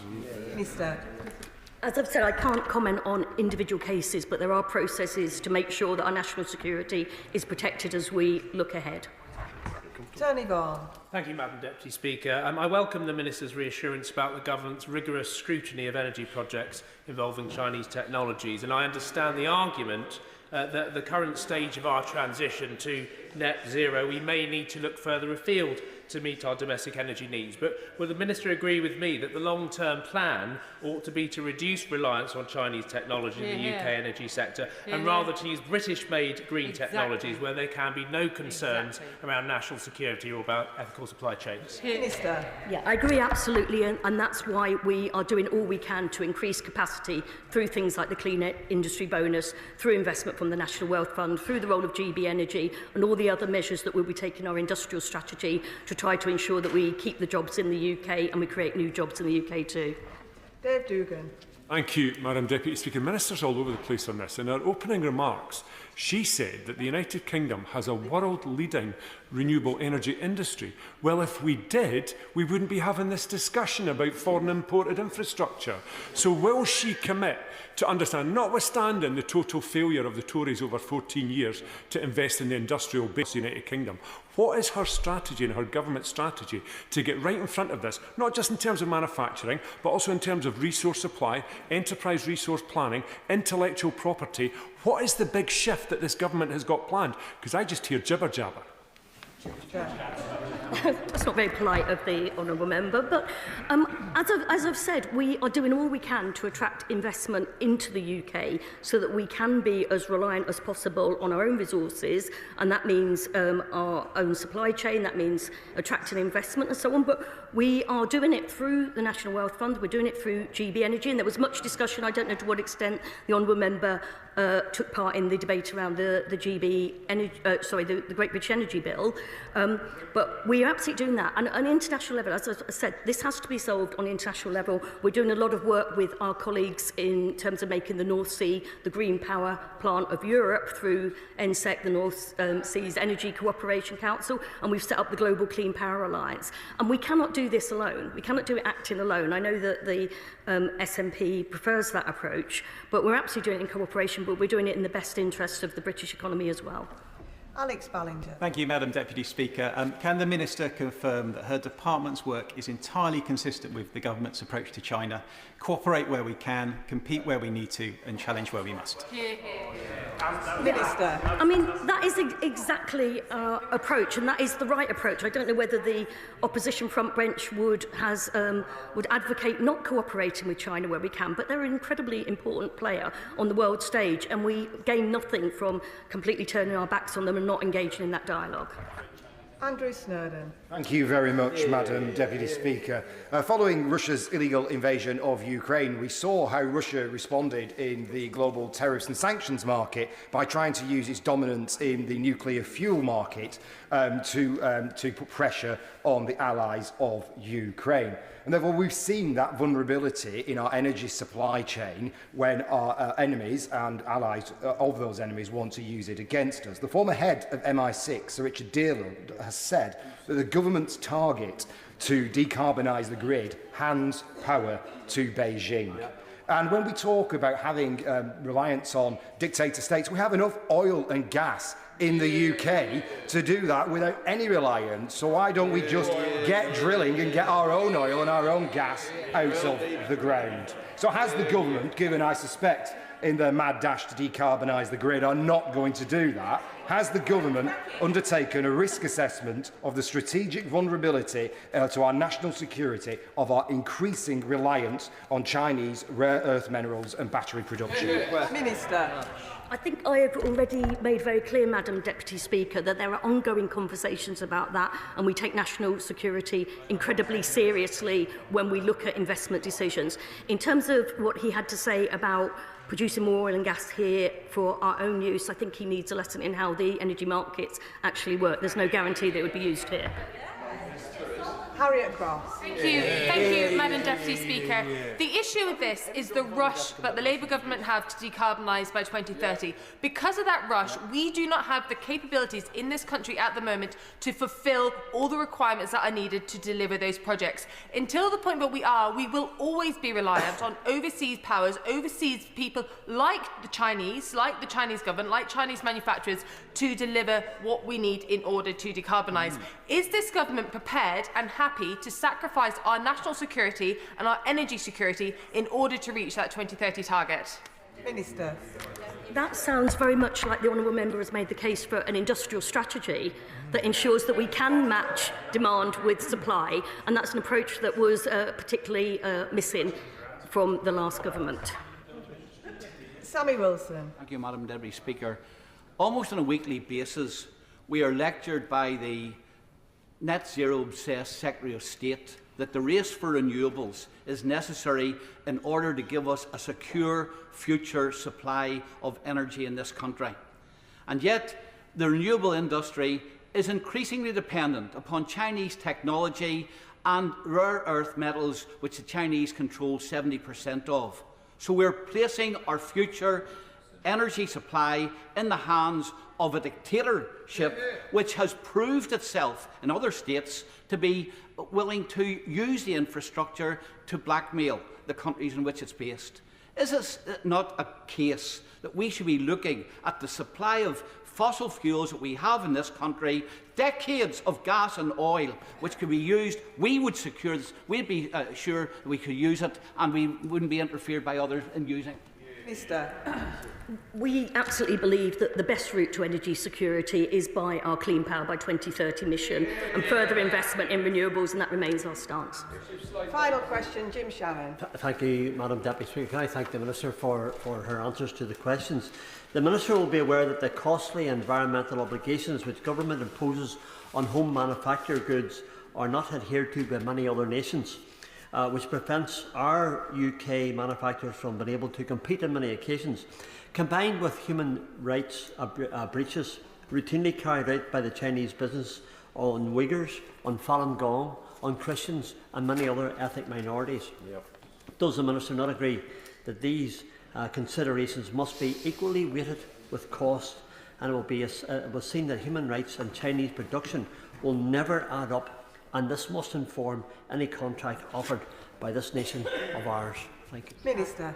I think that the honourable member has frequently raised almost every issue you can think of in this chamber, but I know that I've taken part in very many debates about human rights in countries of concern overseas over the years. He's absolutely right to flag those concerns. As I said, we have the Solar Task Force, we have the supply chain mission with the Global Clean Power Alliance. We are very much alert to this. We do not want to see forced labour or any form of modern slavery in our supply chains, and that is something that we're absolutely determined to take action on. That concludes the urgent question. We now come to the statement, and I'll allow a few moments for the front benches to swap over and members to come in.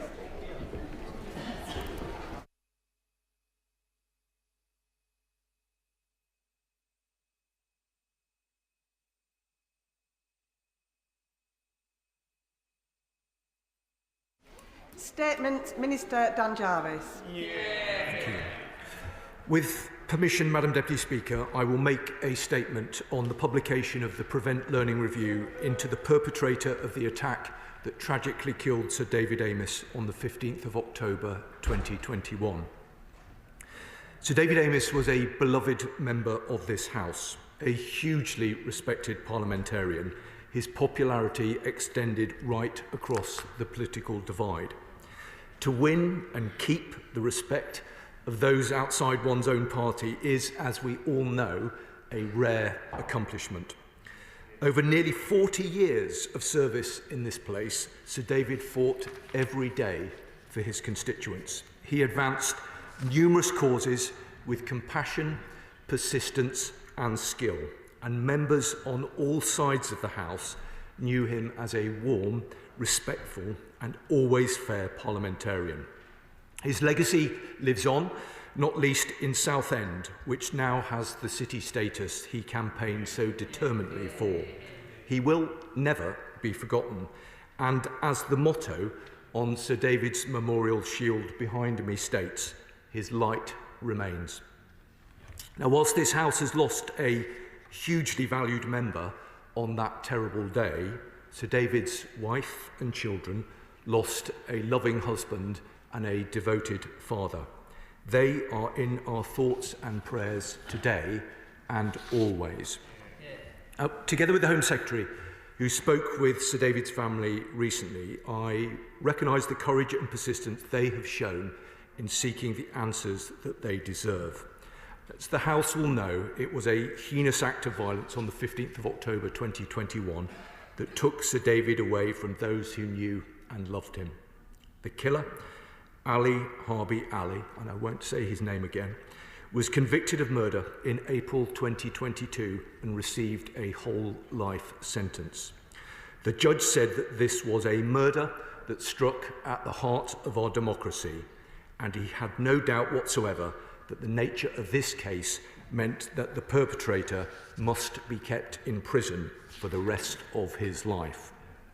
The perpetrator had previously been referred to the Prevent programme and subsequently to the Specialist Channel programme between 2014 and 2016, between 5 and 7 years before the attack took place.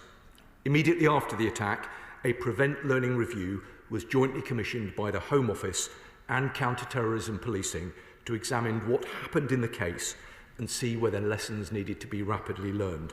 It was completed in February 2022.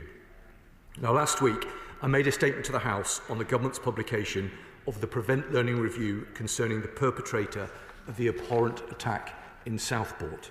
Today, we're taking a further step to enable public scrutiny of Prevent, and in recognition of the seriousness of the terrible attack on Sir David, by publishing the Prevent Learning Review conducted in this case too.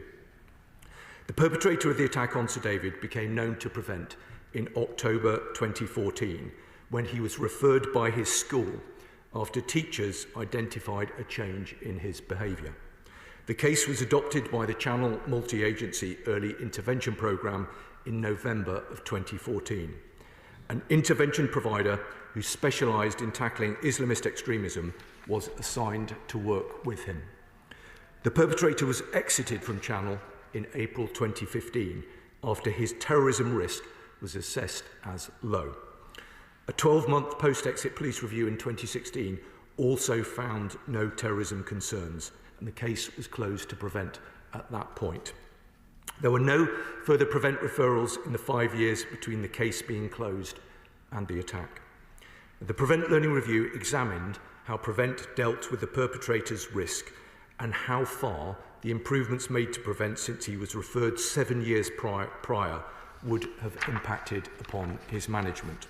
The review considered both the handling of the case at the time and also the changes that had been made to Prevent since the referral in 2014. It examined how far those changes addressed any problems identified and then made a series of recommendations. The reviewer found that from the material reviewed, the assessment in terms of the perpetrator's vulnerabilities was problematic, and this ultimately led to questionable decision-making and sub-optimal handling of the case during the time he was engaged with Prevent and Channel. It identified that the vulnerability assessment framework was not followed, with the perpetrator's symptoms being prioritised over addressing the underlying causes of his vulnerabilities. The reviewer ultimately found that while Prevent policy and guidance at the time was mostly followed, the case was exited from Prevent too quickly. The reviewer identified 6 issues, namely that the support given did not tackle all of the vulnerabilities identified, record keeping was problematic and the rationale for certain decisions was not explicit, responsibilities between police and the local authority were blurred, the tool used for identifying an individual's vulnerability to radicalisation was outdated, the school that made the referral to Prevent should have been involved in discussions to help determine risk and appropriate support, and the tasking of the intervention provider was problematic, with a miscommunication leading to only 1 session being provided instead of 2. The reviewer then examined how far changes in the Prevent programme since 2016 had addressed these issues. The reviewer recognised the significant changes that had been made to Prevent since the perpetrator was managed, in particular the introduction of the statutory Prevent and Channel duties under the Counter-Terrorism and Security Act of 2015. The reviewer concluded that over the intervening period there have been considerable changes to policy and guidance for both the police and the wider Prevent arena, including Channel. Whilst a number of the issues in the perpetrator's case would most likely not be repeated today, there were still a number of areas which could be considered as requiring further work in order to mitigate against future failures. The reviewer made 4 recommendations for actions to further strengthen Prevent. These were to improve the referral process, strengthen the initial intelligence assessment process, update the tool used to identify vulnerability to being drawn into terrorism, and to not reduce data retention periods. Since the report, the Home Office and Counter-Terrorism Policing have fully implemented all 4 recommendations. First, a single national referral form was launched to encourage a consistent approach to referrals, building this into new training packages and mandating its use via statutory guidance. Second, training has been delivered to police staff to strengthen the initial intelligence check stage, ensuring their understanding of Prevent is robust. Third, a new Prevent assessment framework was rolled out in September of 2024. This replaces the tools previously used to assess all referrals and cases in the Prevent system. And fourth, data retention periods were fully reviewed in 2023, and a joint decision was taken by the Home Office and Counter-Terrorism Policing to maintain retention review periods at 6 years or 6 years after the 12-month review for Channel cases. In addition to the publication of the Prevent Learning Review, we recognise the significant concerns that remain over the way in which Prevent dealt with the perpetrator, as well as the need to ensure that the recommendations it suggested for improving the scheme have been properly implemented. Last week, I set out to the House a series of new reforms instituted by the government to strengthen the Prevent programme, recognising the vital work done by officers across the country to keep people safe. That included the creation of a new independent Prevent Commissioner. And I can today inform the House that the Home Secretary has asked the Prevent Commissioner to review the Prevent programme's interactions with the perpetrator in this case and ensure the implementation of all relevant recommendations. We will ensure that the Amis family have the support they need to engage with the Prevent Commissioner in this work so that they can have confidence that it will get to the truth about any failings in the scheme. Madam Deputy Speaker, two further important issues have been raised which are relevant to this case: local policing and members' security. On local policing, concerns have been raised by the Amis family about the way in which Essex Police handled this case. A complaint has been made and referred back to the local force by the IOPC for consideration. That process must be allowed to follow its course. However, I can inform the House that the Home Secretary has written to the Chief Constable and the Police and Crime Commissioner of Essex Police, asking them to set out how the investigation will be conducted and to be kept updated as the investigation progresses. Secondly, on members' security, this is something that the Home Secretary and I care deeply about, and I know that it is a matter to which Mr. Speaker attaches the utmost importance, as will all members right across this House. A review of security measures for MPs commissioned under the previous government has concluded, and all the recommendations have been implemented. We must ensure that the learnings from this case have been properly implemented. And I want to take this opportunity to thank Mr. Speaker for his continued leadership on these matters. The Speaker's Conference is specifically considering what reforms are necessary to further improve MPs' security and safety. This is another important step. The Leader of the House, the Home Secretary and myself look forward to working closely with the Speaker and with all members to ensure that the facts of the appalling murder of Sir David are properly considered as part of the Speaker's Conference work, and that the Parliamentary Security Department implements the recommendations it made following the review it conducted into the aftermath of Sir David's death. I'm also grateful to previous Home Secretaries and Security Ministers for their efforts in this area. Our democracy is precious, and this government will defend it against any and all threats, not least through the Defending Democracy Task Force, where we are mounting a whole-of-government response to combat these threats, including ensuring that elected representatives can perform their duties safely and without fear. Madam Deputy Speaker, to conclude, I want to pay tribute once more to Sir David. He was a giant of this House, and we miss him dearly.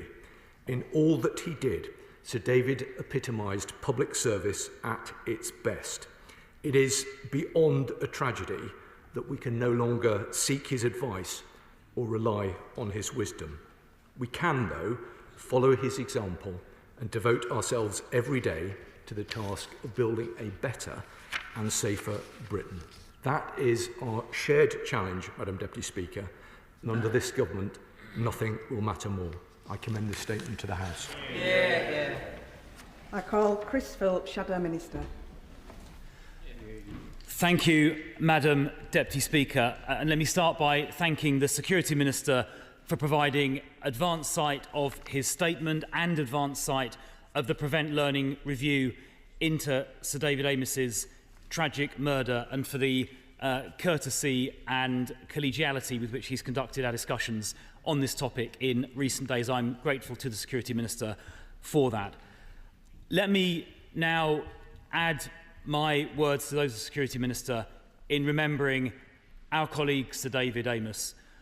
All of those who served with him in this House held him in great affection and in the highest regard. He was a colleague who was, I think, loved across the House, is remembered fondly across the House, and I think his particular form of charm, kindness and good humour is something everybody who ever met David will remember. And I know every day that I walk into this chamber and see his shield up there on the wall, opposite, of course, Joe Cox's, I remember David, and I remember the loss that we and everyone in his constituency, and of course, most of all, his family, have suffered. I spoke earlier today to Sir David's wife, Julia, and I'd like to pay tribute to her and her daughters for the courage and the fortitude that they have shown over these past few years in campaigning to get the answers that they have needed. And I would like to thank as well the former Member of Parliament for Southend, Anna Firth, who has been supporting Julia and her family throughout this difficult time. And I'd like to thank the Home Secretary as well for meeting, I know, Lady Julia quite recently. I'm grateful to the Home Secretary for taking the time to do that. Now, turning to the Prevent Learning review, which I've recently received and which I believe is about to be published. I noticed it is a redacted version. I'd be grateful if the Security Minister can just confirm that nothing material has been redacted. I'm sure it hasn't, but it would be helpful just to have that clarified by the Security Minister. Now, we heard in the Security Minister's statement a moment ago, and I thank him for the thoughtful and considered way in which he made that statement, that the Prevent Learning review did identify a number of failings in the way that Prevent handled the murderer of our late colleague, and that there were opportunities for further intervention to have been made. Now, while I welcome the fact this report's been published, I welcome the fact that the new Prevent Commissioner will conduct a further review, I do think there are questions still relating to this case and others that do merit perhaps a more formal inquiry to make sure we really have got to the bottom of this. And there are, of course, as well, other cases where there are questions around whether perpetrators of violence either encountered Prevent and could have been better identified and interdicted, or indeed where they encountered mental health services. And those cases which may merit further inquiry would include the case of Ahmed Hassan, where 50 people were injured on a tube train following the detonation of a device, the case of Usman Khan on London Bridge, Kari Sadala, who murdered 3 men in Reading, and of course the Southport case we've discussed in this House recently. It strikes me there are systemic issues, both with the failure of Prevent to identify and stop potential perpetrators, and also associated with that the operation of the mental health system and whether more could be done. And because these are systemic issues, I do think perhaps a more formal inquiry might be, or is in fact, merited, and I would welcome the Security Minister's views on that. In terms of these more systemic issues, there are 2 things I'd like to particularly raise, which I'd be interested to hear the Security Minister's response on, both of which I mentioned to the Security Minister just individually a few days ago. The first of those is that in the last 25 or 26 years, so since 1999, 94 out of 101 murders committed by terrorists in the United Kingdom were committed by Islamist terrorists, 94%.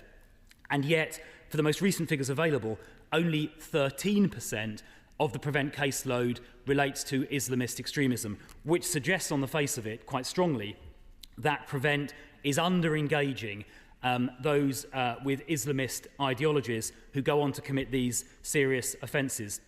And I know the Shawcross Review in part addressed that issue, but I think it is so serious and that disparity is so stark. I would appreciate the Security Minister's views on that, and that is a topic a further inquiry might address.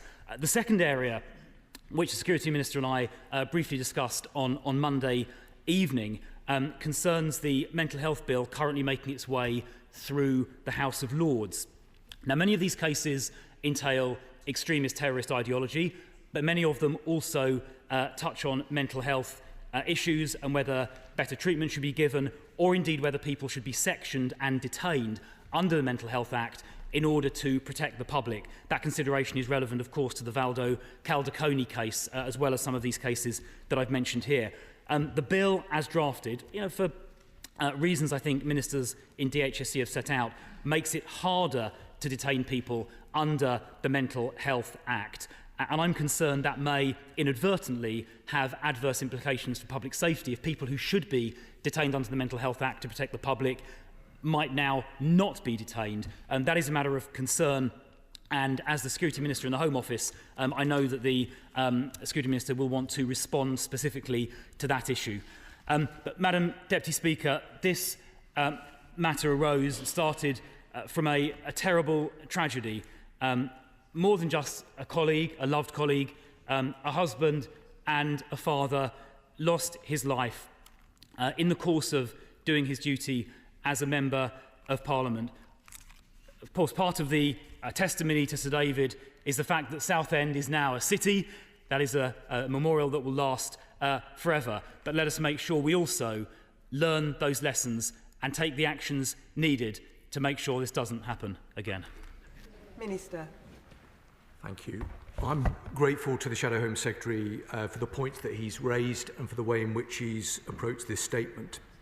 He mentioned, and I'm very pleased that he did, that he'd spoken to Lady Amos this morning. So let me take the opportunity again to reiterate how courageous the Home Secretary and I think that the Amos family have been in pursuing answers about Sir David's murder.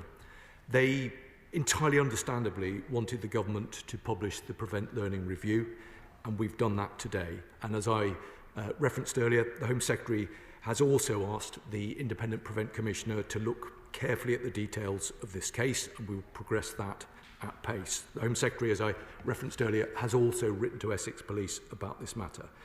But let me also say that we continue to want to work very closely with the Amos family, and I know that the Prime Minister, the Home Secretary and myself stand ready to meet with them again in the near future to discuss what more we might be able to do to support them.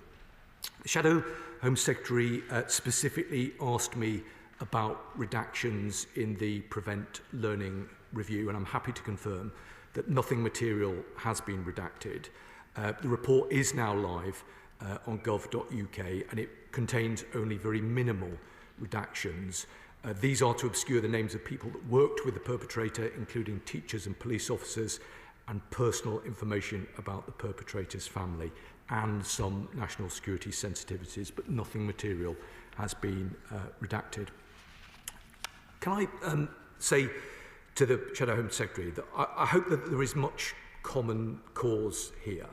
And I hope also that he will acknowledge that there are a number of reforms with regard to the Prevent programme that we've referenced recently, including with regard to the point that he rightly made about mental health provision. And I'll say a bit more to him about that in just a moment. But let me respond to the particular point he made in relation to the threat from Islamist extremism and prevent referrals. He's right. We should never forget the horrendous death toll caused by Islamist extremism over the last 20 years. It is the foremost threat that we face, and we must and will address it head on. I can say to him that the number of Islamist referrals into Prevent last year did increase by 17%, but this was from too low a base. Work is already underway to improve ideology training and build awareness of the ideologies that drive radicalisation. But we should be clear about the fact that the threat is evolving fast. The Director General of MI5 said in October that 75% of counter-terrorism work was Islamist extremism in nature, 25% extreme right-wing. 13% of those being investigated by MI5 were under the age of 18. And he flagged that MI5 were seeing a dizzying range of beliefs and ideologies. The Southport attack reflects how that particular threat is changing. I said I'd come back to him about the point he made about mental health, because, as he knows, the government's mental health legislation is currently in the other place. The purpose of the Mental Health Act is to ensure that clinicians have the power to detain and treat mentally unwell people who present a risk to themselves or to others. I can tell him that the new bill will not change that. It's specifically designed to make it more likely that those detained will seek help, complete their treatment successfully, and stay in contact with authorities where needed, reducing the risk to themselves and others. And I can also tell him that NHS England has asked every mental health trust to review the findings of the Care Quality Commission report published in August and set out action plans for how they treat and engage with people who have serious mental illness, including how they work with other agencies such as the police. The trusts have also been instructed not to discharge people if they do not attend appointments. I hope that goes some way to answering the questions the Shadow Home Secretary has raised, but I'm very happy to continue the conversation with him thereafter. David Burton-Sampson. Thank you, Madam Deputy Speaker. And I thank my honourable friend, the Minister, and of course the Home Secretary, for coming here to this place today to give that statement. None of us in this House can imagine the pain, the suffering and the anger that the Amos family are going through after losing their beloved Sir David. He was their father, he was their husband, and I've met with the family and they are still in absolute devastation. And we should hold them in our thoughts today.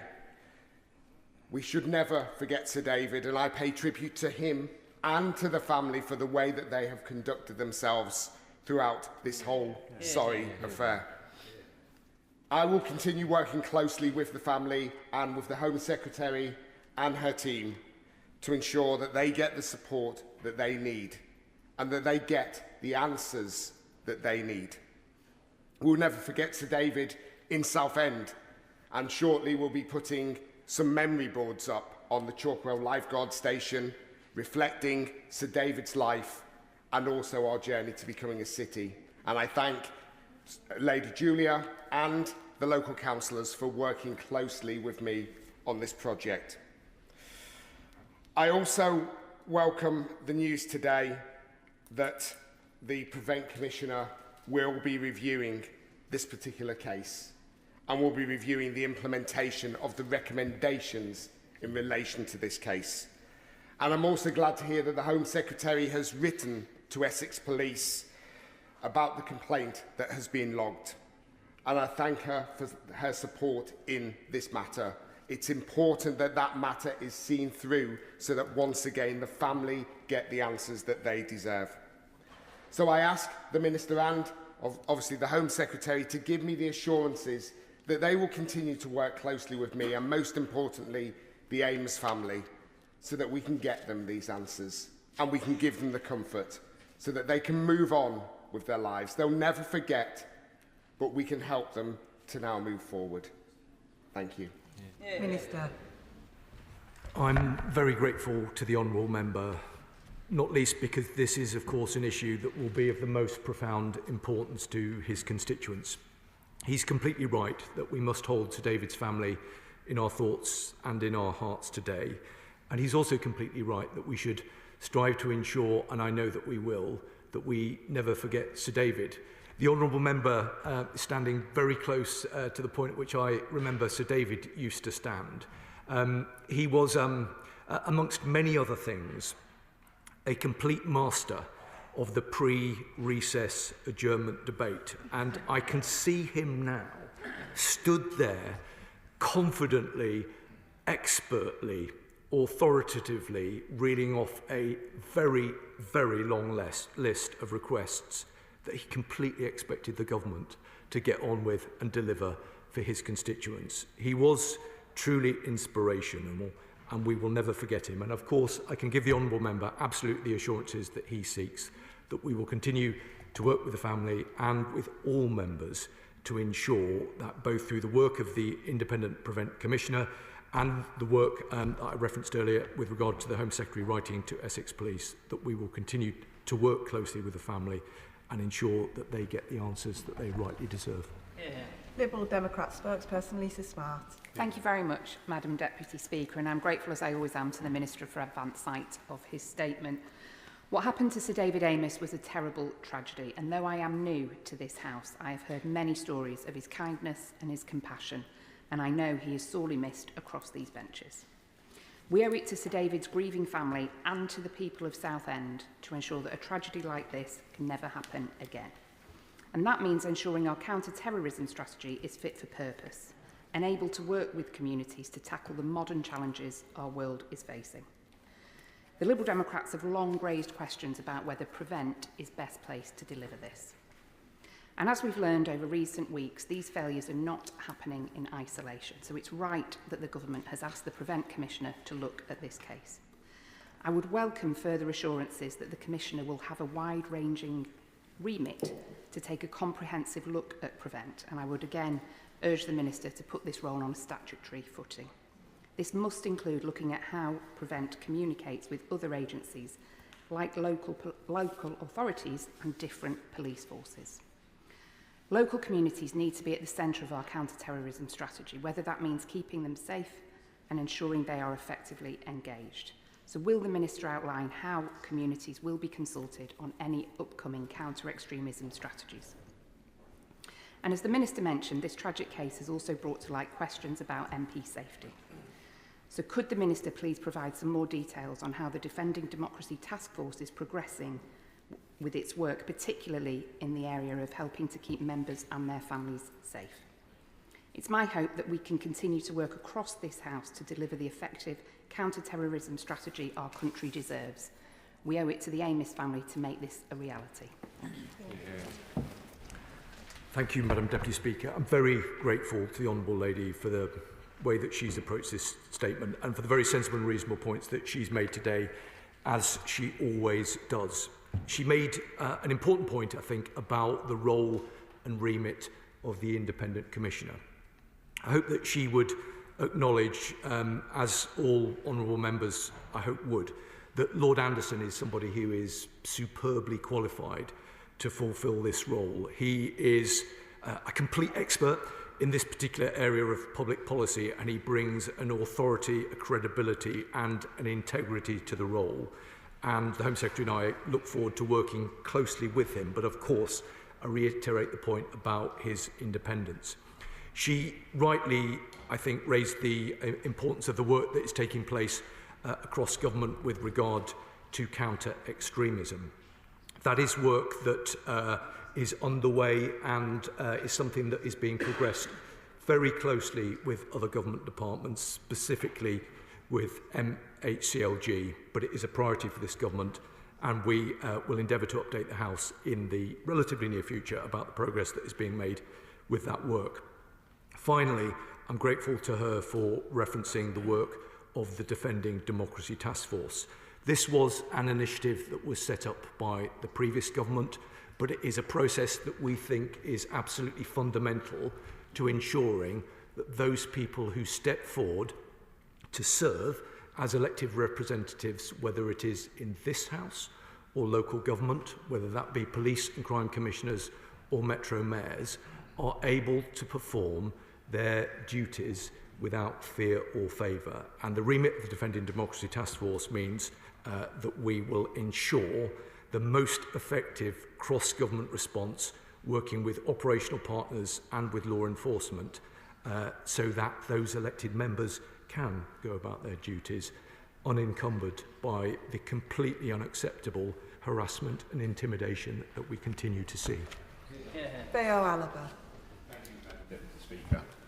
Sir David Amess was a hugely respected parliamentarian with massive popularity across both parties and within his wider community. He worked every day with true compassion to improve the lives of residents in South and Western Leigh, South and East and Rochford, and more widely.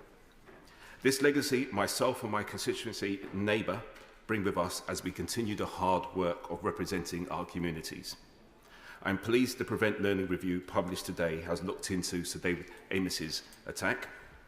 Please can I also commend the hard work from Sir David Amess's family, my honourable friend in South and Western Leigh, the former MP for Southend West, and the Home Office, who are committed to preventing such horrific attacks in the future. We must do everything in our power to prevent anything so tragic ever happening again. My thoughts and prayers will always be with his friends and family. Thank you. Minister. Thank you, Madam Deputy Speaker. Well, I'm very grateful to him for the words that he's spoken, and I want to reiterate the words that he made and that the Shadow Home Secretary made earlier with regard to Anna Firth. We're grateful to the support that she has provided and the contribution that she continues to make. With the indulgence of you, Madam Deputy Speaker, I think the Honourable Member has just provided me with an opportunity to offer one further personal recollection of Sir David. He responded to my maiden speech in 2011. I made the speech from over there. He responded to what I think by any metric was a pretty average maiden speech, but the warmth of his response was something that has stayed with me forever. And from that point onwards, every time we saw each other, we would always reminisce about how overly generous he had been following my maiden speech. But for that, and for many other reasons beside, I'll always be incredibly grateful to David Amess. Mark Francois. Thank you, Madam Deputy Speaker.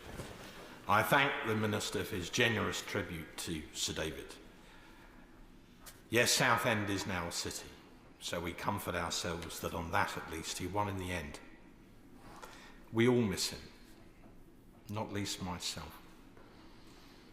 I welcome what the Minister has said about an inquiry into whether Essex Police could have done more to protect him. I welcome the Speaker's conference about MP security, Mom. I have great regard for the Minister, he knows this.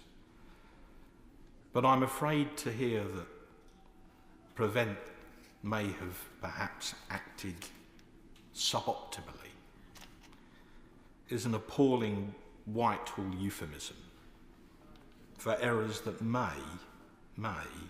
have contributed to the death of an MP in the line of duty.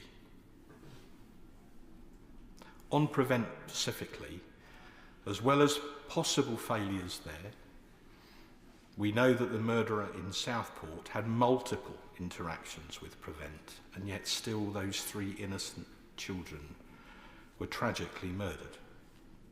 We've spent a fortune on Prevent, but it seems that ultimately it doesn't do what it says on the tin. So lastly, can I ask the Minister, as I understand it, the Amos family, rightfully seeking answers, have asked if the errors that may have occurred with Sir David and almost certainly occurred in Southport could somehow be looked into in more detail via the auspices of the Southport inquiry. That seems a very reasonable request given the exceptional circumstances. Could the Minister and the Home Secretary, who's in her place rightfully beside him, consider that request very seriously and hopefully grant it? I'm very grateful to the Right Honourable Gentleman.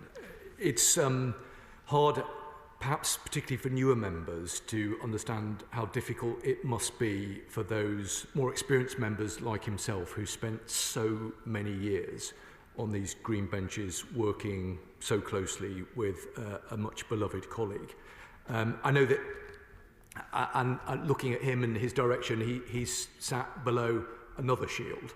And members across the House, I think, understand the pain that is experienced at the loss of our colleagues and our shared determination to work together and with others to do everything that we possibly can to make sure that those who serve currently in this House have the support and the protections that they both need and deserve. He rightly took the opportunity to reference one of Sir David's many achievements, which is the city status of Southend. We all know that certainly wouldn't have happened without the campaigning effort over many years of Sir David. And I'm grateful to him for acknowledging the work that I know that will be taking place with Essex Police. And I do understand the important concerns that he has made with regard to Prevent. What I can say to him is that the terms of reference with regard to the Southport inquiry are still rightly a matter of discussion between the Home Secretary, the Home Office and the families in that particular case.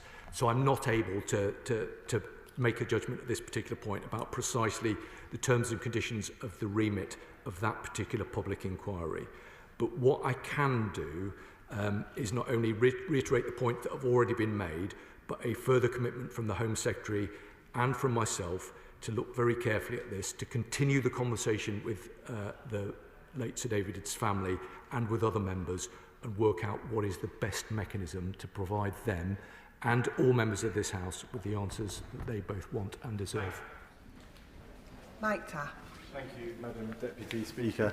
The murder of Sir David Amess cut to the very heart of democracy. He was clearly the very best of British, Madam Deputy Speaker. Minister talked about parliamentary security in his considered statement. I've spoken to many colleagues across all sides of the House who have said that they feel abuse and harassment is peaking and many feel unsafe. You did talk about parliamentary security. Of course, it's unwise to go into details of specific measures, but is the Minister confident that these measures will make us feel safer in this House? I'm grateful to the Honourable Member, as I always am, for the thoughtful contribution that he seeks to make. And best of British, I think, is precisely the right phraseology to apply to Sir David. I think he asks an important question about how we defend our democracy. And he asks about my confidence in the work that we are doing to ensure that members of this House and elected representatives elsewhere can perform their duties with the confidence that they are going to be able to do so safely. I have to be honest with him and say that that is a process that is ongoing. All of us in this place will have experienced threats, harassment and intimidation. I have to say it is particularly worse for women members, and that is a mark of stain on our society, that there are those out there who feel that they can abuse in a particular way elected representatives who are female. What I can give him an absolute assurance is that we are organising and marshalling the resources that we have across government, working with law enforcement, with operational partners and cooperating very closely with Mr Speaker and the authorities in this House to ensure that those who step forward to serve can do so with the security and the comfort of knowing that they are properly protected. I will leave no stone unturned working with colleagues across government to make sure that that is the case, but where individuals, wherever they may be, have concern, I will always make myself available to discuss those concerns with them. Nick Timothy. Thank you, Madam Deputy Speaker. I want to echo the Minister's praise for Sir David, who was a loved friend to so many, including many members in this House. I welcome the statement today, which is clearly very sobering and a reminder of the importance of getting the Prevent programme right. The seriousness of the statement contrasts quite sharply with the immediate reaction and the debate that followed Sir David's murder, when there was, to be frank, a bizarre and misplaced rush to talk about issues such as online civility rather than the clear threat that was behind the murder. So will the Minister join me in saying it's time for the denialism that we often see about the threat from Islamism to end, and recognising what he said earlier about the changing nature of the threat, agree that as the major terror threat that we face, Islamist extremism should always be the top priority of the Prevent programme? Minister. Well, I'm very grateful to him for the remarks that he's made today, and I know that he speaks with long experience both of working right at the heart of government and in the Home Office, and I think he makes some important points, and I give him an assurance that I will give them further consideration. I think he's also right, though, to reference the changing nature of the threat. Of course, Islamist extremism presents the biggest single challenge that we face as a country. That was made very clear when the Director General of MI5 delivered his annual threat lecture back in October. And he will have heard the comments that I made in response to the point that was made by the Shadow Home Secretary earlier about the number of referrals, and we are looking very closely at those. But I'm grateful to the contribution that he's made. I will reflect on it further, and I'm always happy to discuss it with him. Matt Bishop. Thank you, Madam Deputy Speaker. Sadly, I never got to meet Sir David, but as we've heard across the House today, his reputation goes before him. He was a loved and valued colleague, respected across the whole House and across both benches. Does the Minister agree with me that he exemplified the best traditions of this place, working hard and working together to make real change? And can we also just take a moment to respect and reflect the officers that turn up at these scenes? As a former police officer myself, attending many scenes like this, it's something that you never want to do and hope never to do again. I'm very grateful to him for the points that he's made. I completely agree with him. I completely agree with his characterisation of Sir David and his work ethic. And I would also like to take this opportunity to join with him in paying tribute to those brave police officers who step forward under the most exceptionally difficult circumstances for the service that they perform. And I thank him for his service as well. Andrew Snowden. Thank you very much, Madam Deputy Speaker. I remember the day Sir David Amos was tragically murdered very well. I was serving as Lancashire's Police and Crime Commissioner at the time, and I remember having to have some initial conversations with members of this House who were serving at the time, including the former member for Hindburn, Sarah Brickcliffe, who her and her dad had been lifelong friends of Sir David, and I learned an awful lot about how much of a man he was in this Parliament and how much he meant to people by the reaction from those members that I spoke to that day. And looking at the Minister's statement, just pulling out on the reviewer identified 6 issues. I'm not going to read them all out de facto, obviously, but did not tackle all vulnerabilities identified. Record keeping was problematic. Rationale for certain decisions not explicit. Responsibilities between police and local authorities blurred. Radicalisation, the tool you've used for individuals' vulnerability to radicalisation, outdated. It goes on and on.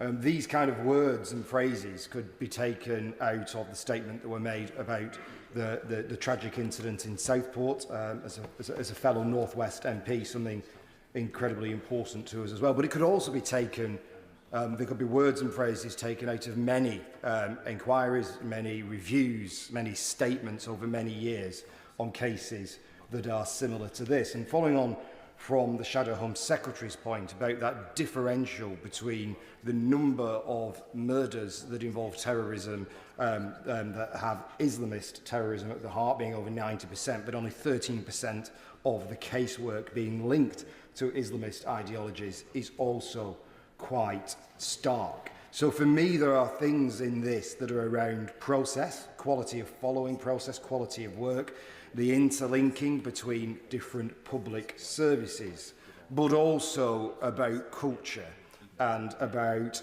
how our public services in different ways have danced around the issue of Islamist extremism and whether Prevent has delivered in terms of identifying and pulling that out and effectively dealing with it. And I would like to echo the words of my honourable friend in terms of it is time, I think, to take a step back from all the individual reviews, inquiries, statements and take a look at the bigger picture. And I'm not going to press the Minister for a specific answer right now. I don't think this is, and I think the tone that all members have set, this isn't one for point scoring or trying to secure individual things at the dispatch box. I would just like to emphasise to the Minister in his role as he goes forward, looking at this, looking at Southport, looking at others, to step back and just ask whether Prevent is serving the purpose it's there for, whether it is offering value for money, whether it is keeping the public safe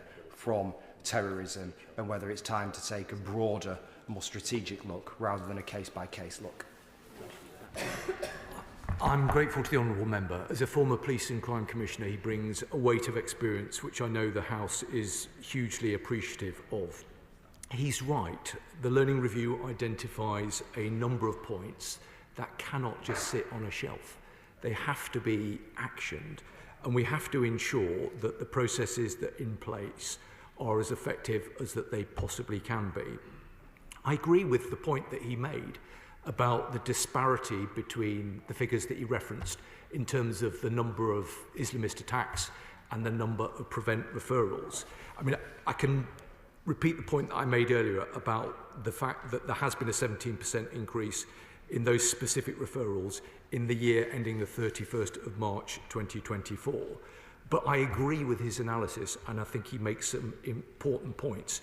What I can say to him that there are a number of measures, including some that I've referenced today, but some others that I referenced in my Southport statement last week, that I think, and I will need to ensure that the House has confidence, will go a significant way to addressing some of the concerns that he has rightly raised.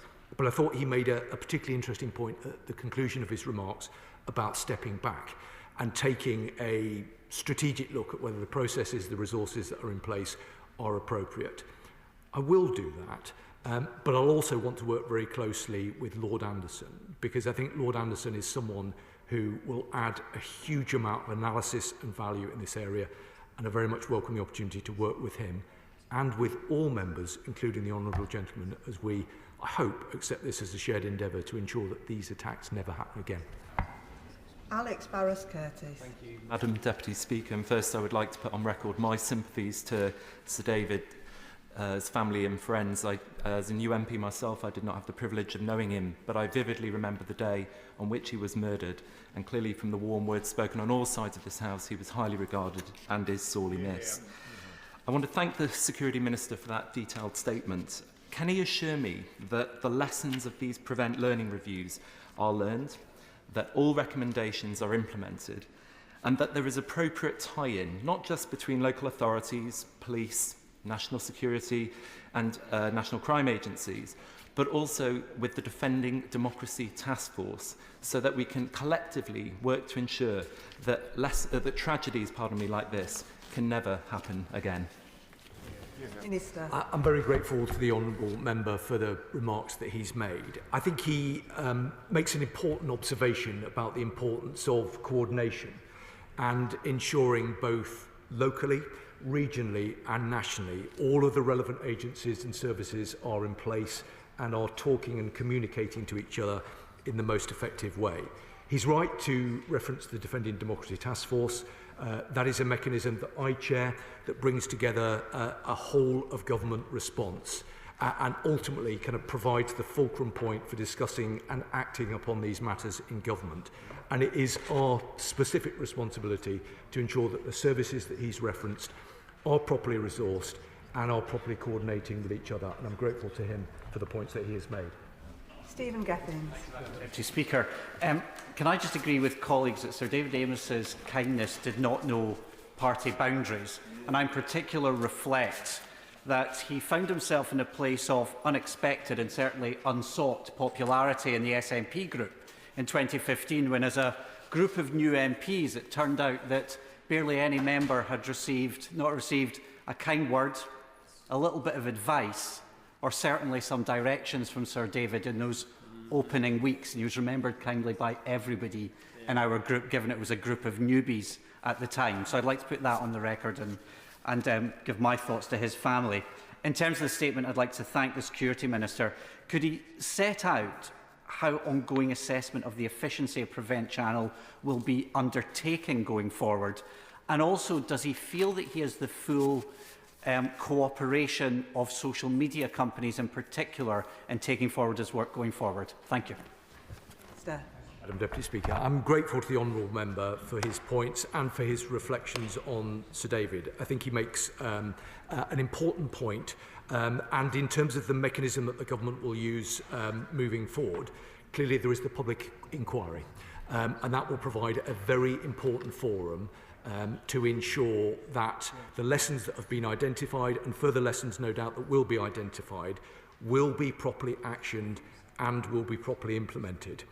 In advance of that, as I think he will be aware, we've also commissioned Lord Anderson to look at these matters. I think he will acknowledge, as other members will, that Lord Anderson is precisely the right person, independent of government, with previous experience as an independent reviewer of terrorism legislation, as a recognised legal mind with credibility and authority in this field, and a member of the other place. And we want to work collaboratively with him to ensure that we can satisfy ourselves and therefore members across this House and people right around the country that the mechanisms are in place are fit for purpose. That is a very significant priority for the government, and I can give him an assurance that we will not rest until the processes that are in place are fit for purpose. Luke Meyer. Deputy Speaker, and I associate myself with the comments from both sides of the House about Sir David Amess.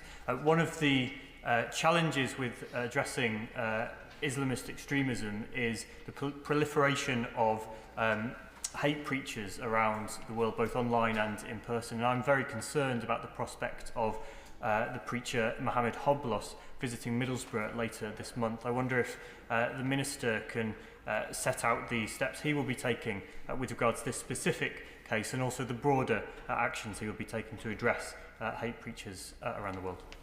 Minister. Thank you, Madam Deputy Speaker. Well, I'm grateful to the honourable member for raising this. I know that he will understand that I am somewhat limited in terms of what I can say. But what I can tell him is that the United Kingdom has a range of disruptive immigration measures at our disposal to refuse entry and cancel permission if it is assessed that a foreign national's presence in the UK is not conducive to the public good. But what I can do is give him assurance today that we'll look carefully at the circumstances that he has helpfully raised. Jim Shannon. Thank you, Madam Deputy Speaker. I can thank the Minister very much for his words. I don't think there's any of us in the Chamber who knew Sir David, or privy to know Sir David, would not be mindful of his goodness that he had, but also of his faith, and he and I shared the same faith. As a nation blighted by terrorism and action by evil people who believe that they have the right to take life, it is clear that these powers to address the people must be accessible by intelligence services, and funding to suit must follow appropriately. The action resulted in the death of Sir David Amess. Indeed, those three precious little girls were shocking, and it was clear that there was not enough support for the Prevent programme, and indeed it failed, and we all acknowledge that. We're not saying that in an objectional way, we're saying it in a factual way, evidential way, and that's the point we want to make. I'm hoping that things will change, and I think that's what we're all looking for, so that our UK citizens are safe from known suspects. How can government ensure that public officials and staff who we have as MPs have a responsibility to look after as well are safe in our places of business, ever remembering, Madam Deputy Speaker, that we must be accessible, and we will be accessible to our constituents who elected us to this place. Thank you so much. Minister. Thank you, Madam Deputy Speaker. Well, I'm very grateful to him, as I always am. Both he and Sir David were and are true champions of this place, and I know the House is grateful to him for the important and constructive contributions that he always makes, and his interest and experience of terrorism is well known and long-standing. I think he makes a very important point about accessibility, because all of us as constituency MPs rightly will want to get out and meet with our constituents and make sure that they feel as if we are accessible to them. So there is, on occasion, a balance to be struck in terms of ensuring that we are able to perform our functions and duty at a local level without fear or favour, whilst at the same time ensuring that activity that we take place locally and nationally is as safe and secure as it possibly can be. I can give him an absolute assurance that these are matters that we attach the most profound importance to. We're working very closely with Mr. Speaker and the work that he's doing on the Speakers' Conference, and I can give him an assurance of the priority that we attach to this important work. Chris Murray. Thank you, Madam Deputy Speaker.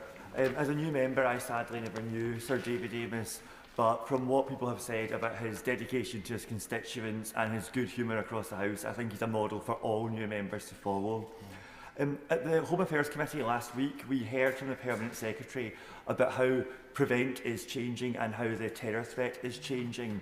And as we can see from the learning review, there are clearly gaps and lessons that still need to be learned. That requires independent scrutiny and independent oversight. So can the Minister tell us a bit about how the new Prevent Commissioner will be able to provide the scrutiny that we need? I'm very grateful to him, and I completely agree with his characterisation of Sir David as being a model for all members. He's absolutely right about that. I think he raises a very important point, and I completely agree with his assessment of the learning review. It did identify a number of gaps, and those are gaps that will have to be closed. I think, and he will understand what I mean by this, I need to be careful not to seek to provide too much direction and guidance to the independent Prevent Commissioner, not least because, knowing Lord Anderson, I don't think he would take too kindly to that. What I am completely confident in is that Lord Anderson has all of the requisite skills and experience and credibility to provide this function. He's an outstanding appointment. The Home Secretary and I look forward to working very closely with him. But further to the work that he will be seeking to do, I can also give him and the House an assurance that, as I've said previously, we will leave no stone unturned to make sure that we do what needs to be done to ensure that Prevent is fit for purpose, provides the confidence that people rightly will want. And the final question on the statement, Amanda Martin. Thank you, Madam Deputy Speaker. And as we have heard today and previously in this place from so many of the honourable members across both sides of the benches, Sir David was a loved and valued colleague, not just an MP, but a man with family and friends, whom sadly I did not have the privilege of working with in this place. Madam Deputy Speaker, we know that Sir David's killer exited the Prevent scheme many years before the attack took place. And whilst future actions, tragically, are too late for Sir David and his family, what steps are being taken to ensure that other, and indeed all relevant agencies along the lines, don't just learn but act on the lessons from the killer's ability to evade detection in the period leading up to his attack? Minister. Thank you, Madam Deputy Speaker. Well, I'm very grateful to her, and I completely agree with the points that she made, and she's right to highlight the difference between actually learning lessons and implementing and acting upon them. And I can give her an assurance through the processes that were announced previously and again today that we have got the mechanisms to do that. That said, and as I referenced earlier, we will continue to have conversations with the Amess family and with others to look at where there are areas where we might want to do more, and I'm wanting to have those conversations sooner rather than later. I think my final word, Madam Deputy Speaker, is I'm sure on behalf of the whole House, is to reiterate a collective tribute to Sir David. He was an outstanding parliamentarian. He is greatly missed, and we will never forget him. That concludes the statement. Point of order, Madam Speaker. Point of order, Alan Mack. Thank you, Madam Deputy Speaker. On a point of order, Hansard will confirm that at Department for Science, Innovation and Technology oral questions earlier today, the Secretary of State, who is in his place, said that no Conservative ministers had met AstraZeneca representatives following the announcement of their £450 million investment to expand their Merseyside vaccine facility. The Secretary of State is wrong. Publicly available transparency data from the Treasury and the Secretary of State's own department confirms that meetings did take place between AstraZeneca and my right honourable friend, the member for Godalming and Ash, then the Chancellor, and my honourable friend, the member for Arundel and South Downs. Madam Deputy Speaker, I seek your advice on what to do, and can I offer the Secretary of State, who is in his place, the opportunity to apologise and correct the record for the House? I thank the honourable member for his point of order and for notice of it. I trust that he has notified the Secretary of State of his intention to raise the point. Should the Minister feel that the record needs to be corrected, there are processes by which he may do so. The honourable gentleman has put his point on the record. Secretary of State. Thank you, Madam Deputy Speaker. Why detain the House? Why don't I just apologise now and correct the record? The information, I'm grateful for being alerted to it. I'm happy to correct the record, and I'm happy to apologise to the honourable member for saying so earlier. I should also correct the thrust of my argument this morning, which was there was insouciance in the period of time between the March statement and the general election in July. Actually, it wasn't insouciance, it was just incompetence that meant they couldn't get the deal across the line. I thank the Secretary of State. We now move to the 10-minute rule motion. 10-minute rule motion, Manuela Pertigella. Thank you, Madam Deputy Speaker. I beg to move that leave be given to bring in a bill to make provision about a cap on political donations, to make provision for a review to recommend the level at which such a cap should be set, and to consider the impact of such a cap, to make provision about political donations made by foreign nationals through companies and for connected purposes. This is a bill that will take big money out of British politics, protect our democracy from foreign interference, and restore public trust in our electoral system. For too long, our politics have been exposed. It is far too easy for those who do not have the national interests of our country at heart, who have made their wealth through illicit means, to funnel money into British politics. This bill is simple in its aims, to ensure that it is the people of this country, not the deep pockets of foreign billionaires, oligarchs or corporate interests, who decide our country's future in elections and referendums. Madam Deputy Speaker, trust in our political system is faltering. Many people look at our politics and they see a system rigged in favour of the rich and powerful. A recent poll by YouGov found that over 2/3 of the British public supports a limit on political donations. Not-for-profit organisations such as Unlock Democracy, Spotlight on Corruption and Fair Vote recommend swift action to tighten electoral finance legislation or else risk democratic backsliding. The message is clear. People want change. We want big money kicked out of politics. Yet, under our current system, there is no limit on what a single individual or business can donate. This is not democracy. This is a bidding war for influence, ripe for exploitation by oligarchs and foreign billionaires. Look at the mess this has resulted in. Just over a month ago, people across Britain recoiled in horror to read the news that US billionaire Elon Musk planned to donate an uncapped amount of money to reform. If he were to follow through on this plan, we would be powerless to stop him. And most alarming were past donations to the Conservative Party by individuals linked to the Russian government. This isn't just about fairness, it's about national security. Britain has long prided itself on being a beacon of democracy, but we must not be complacent. Our political financial regulations have glaring loopholes that are open for exploitation by foreign money, funneled through UK-registered companies, opaque financial networks, and questionable donors.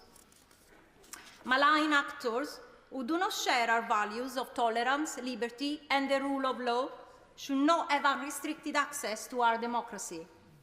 We know that hostile states seek to undermine democracies all the time. We have seen it in cyber attacks and disinformation campaigns. Yet, our political finance laws remain riddled with loopholes that allow foreign and dark money to shape British politics. This bill seeks to close those gaps, ensuring that our elections and referendums belong to the voters, not foreign interests. Madam Deputy Speaker, this bill seeks to deliver two fair, necessary and overdue changes. First, it will introduce a fair cap on political donations as determined by a review. Second, it will close British politics to the influence of foreign money by preventing foreign donors from funding our politics. These are essential measures that must be brought into effect. We must protect our elections from manipulation and ensure further transparency in political funding. In doing so, we will help to restore faith in our democracy and introduce vital safeguards for our political institutions.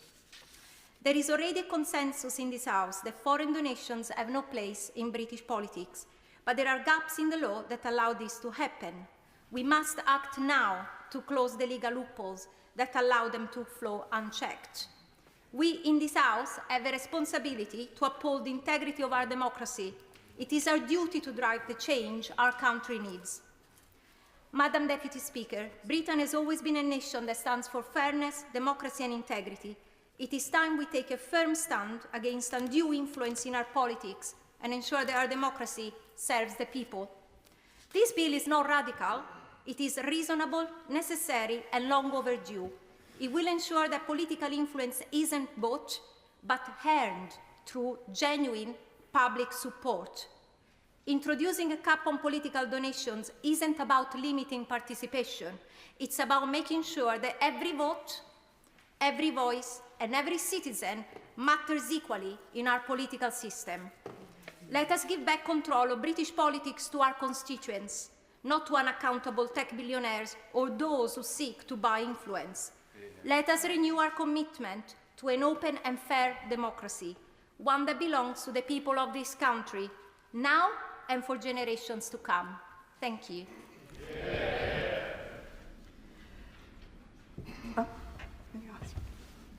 The question is that the Honourable Member have leave to bring in a bill. As many as are of that opinion say aye.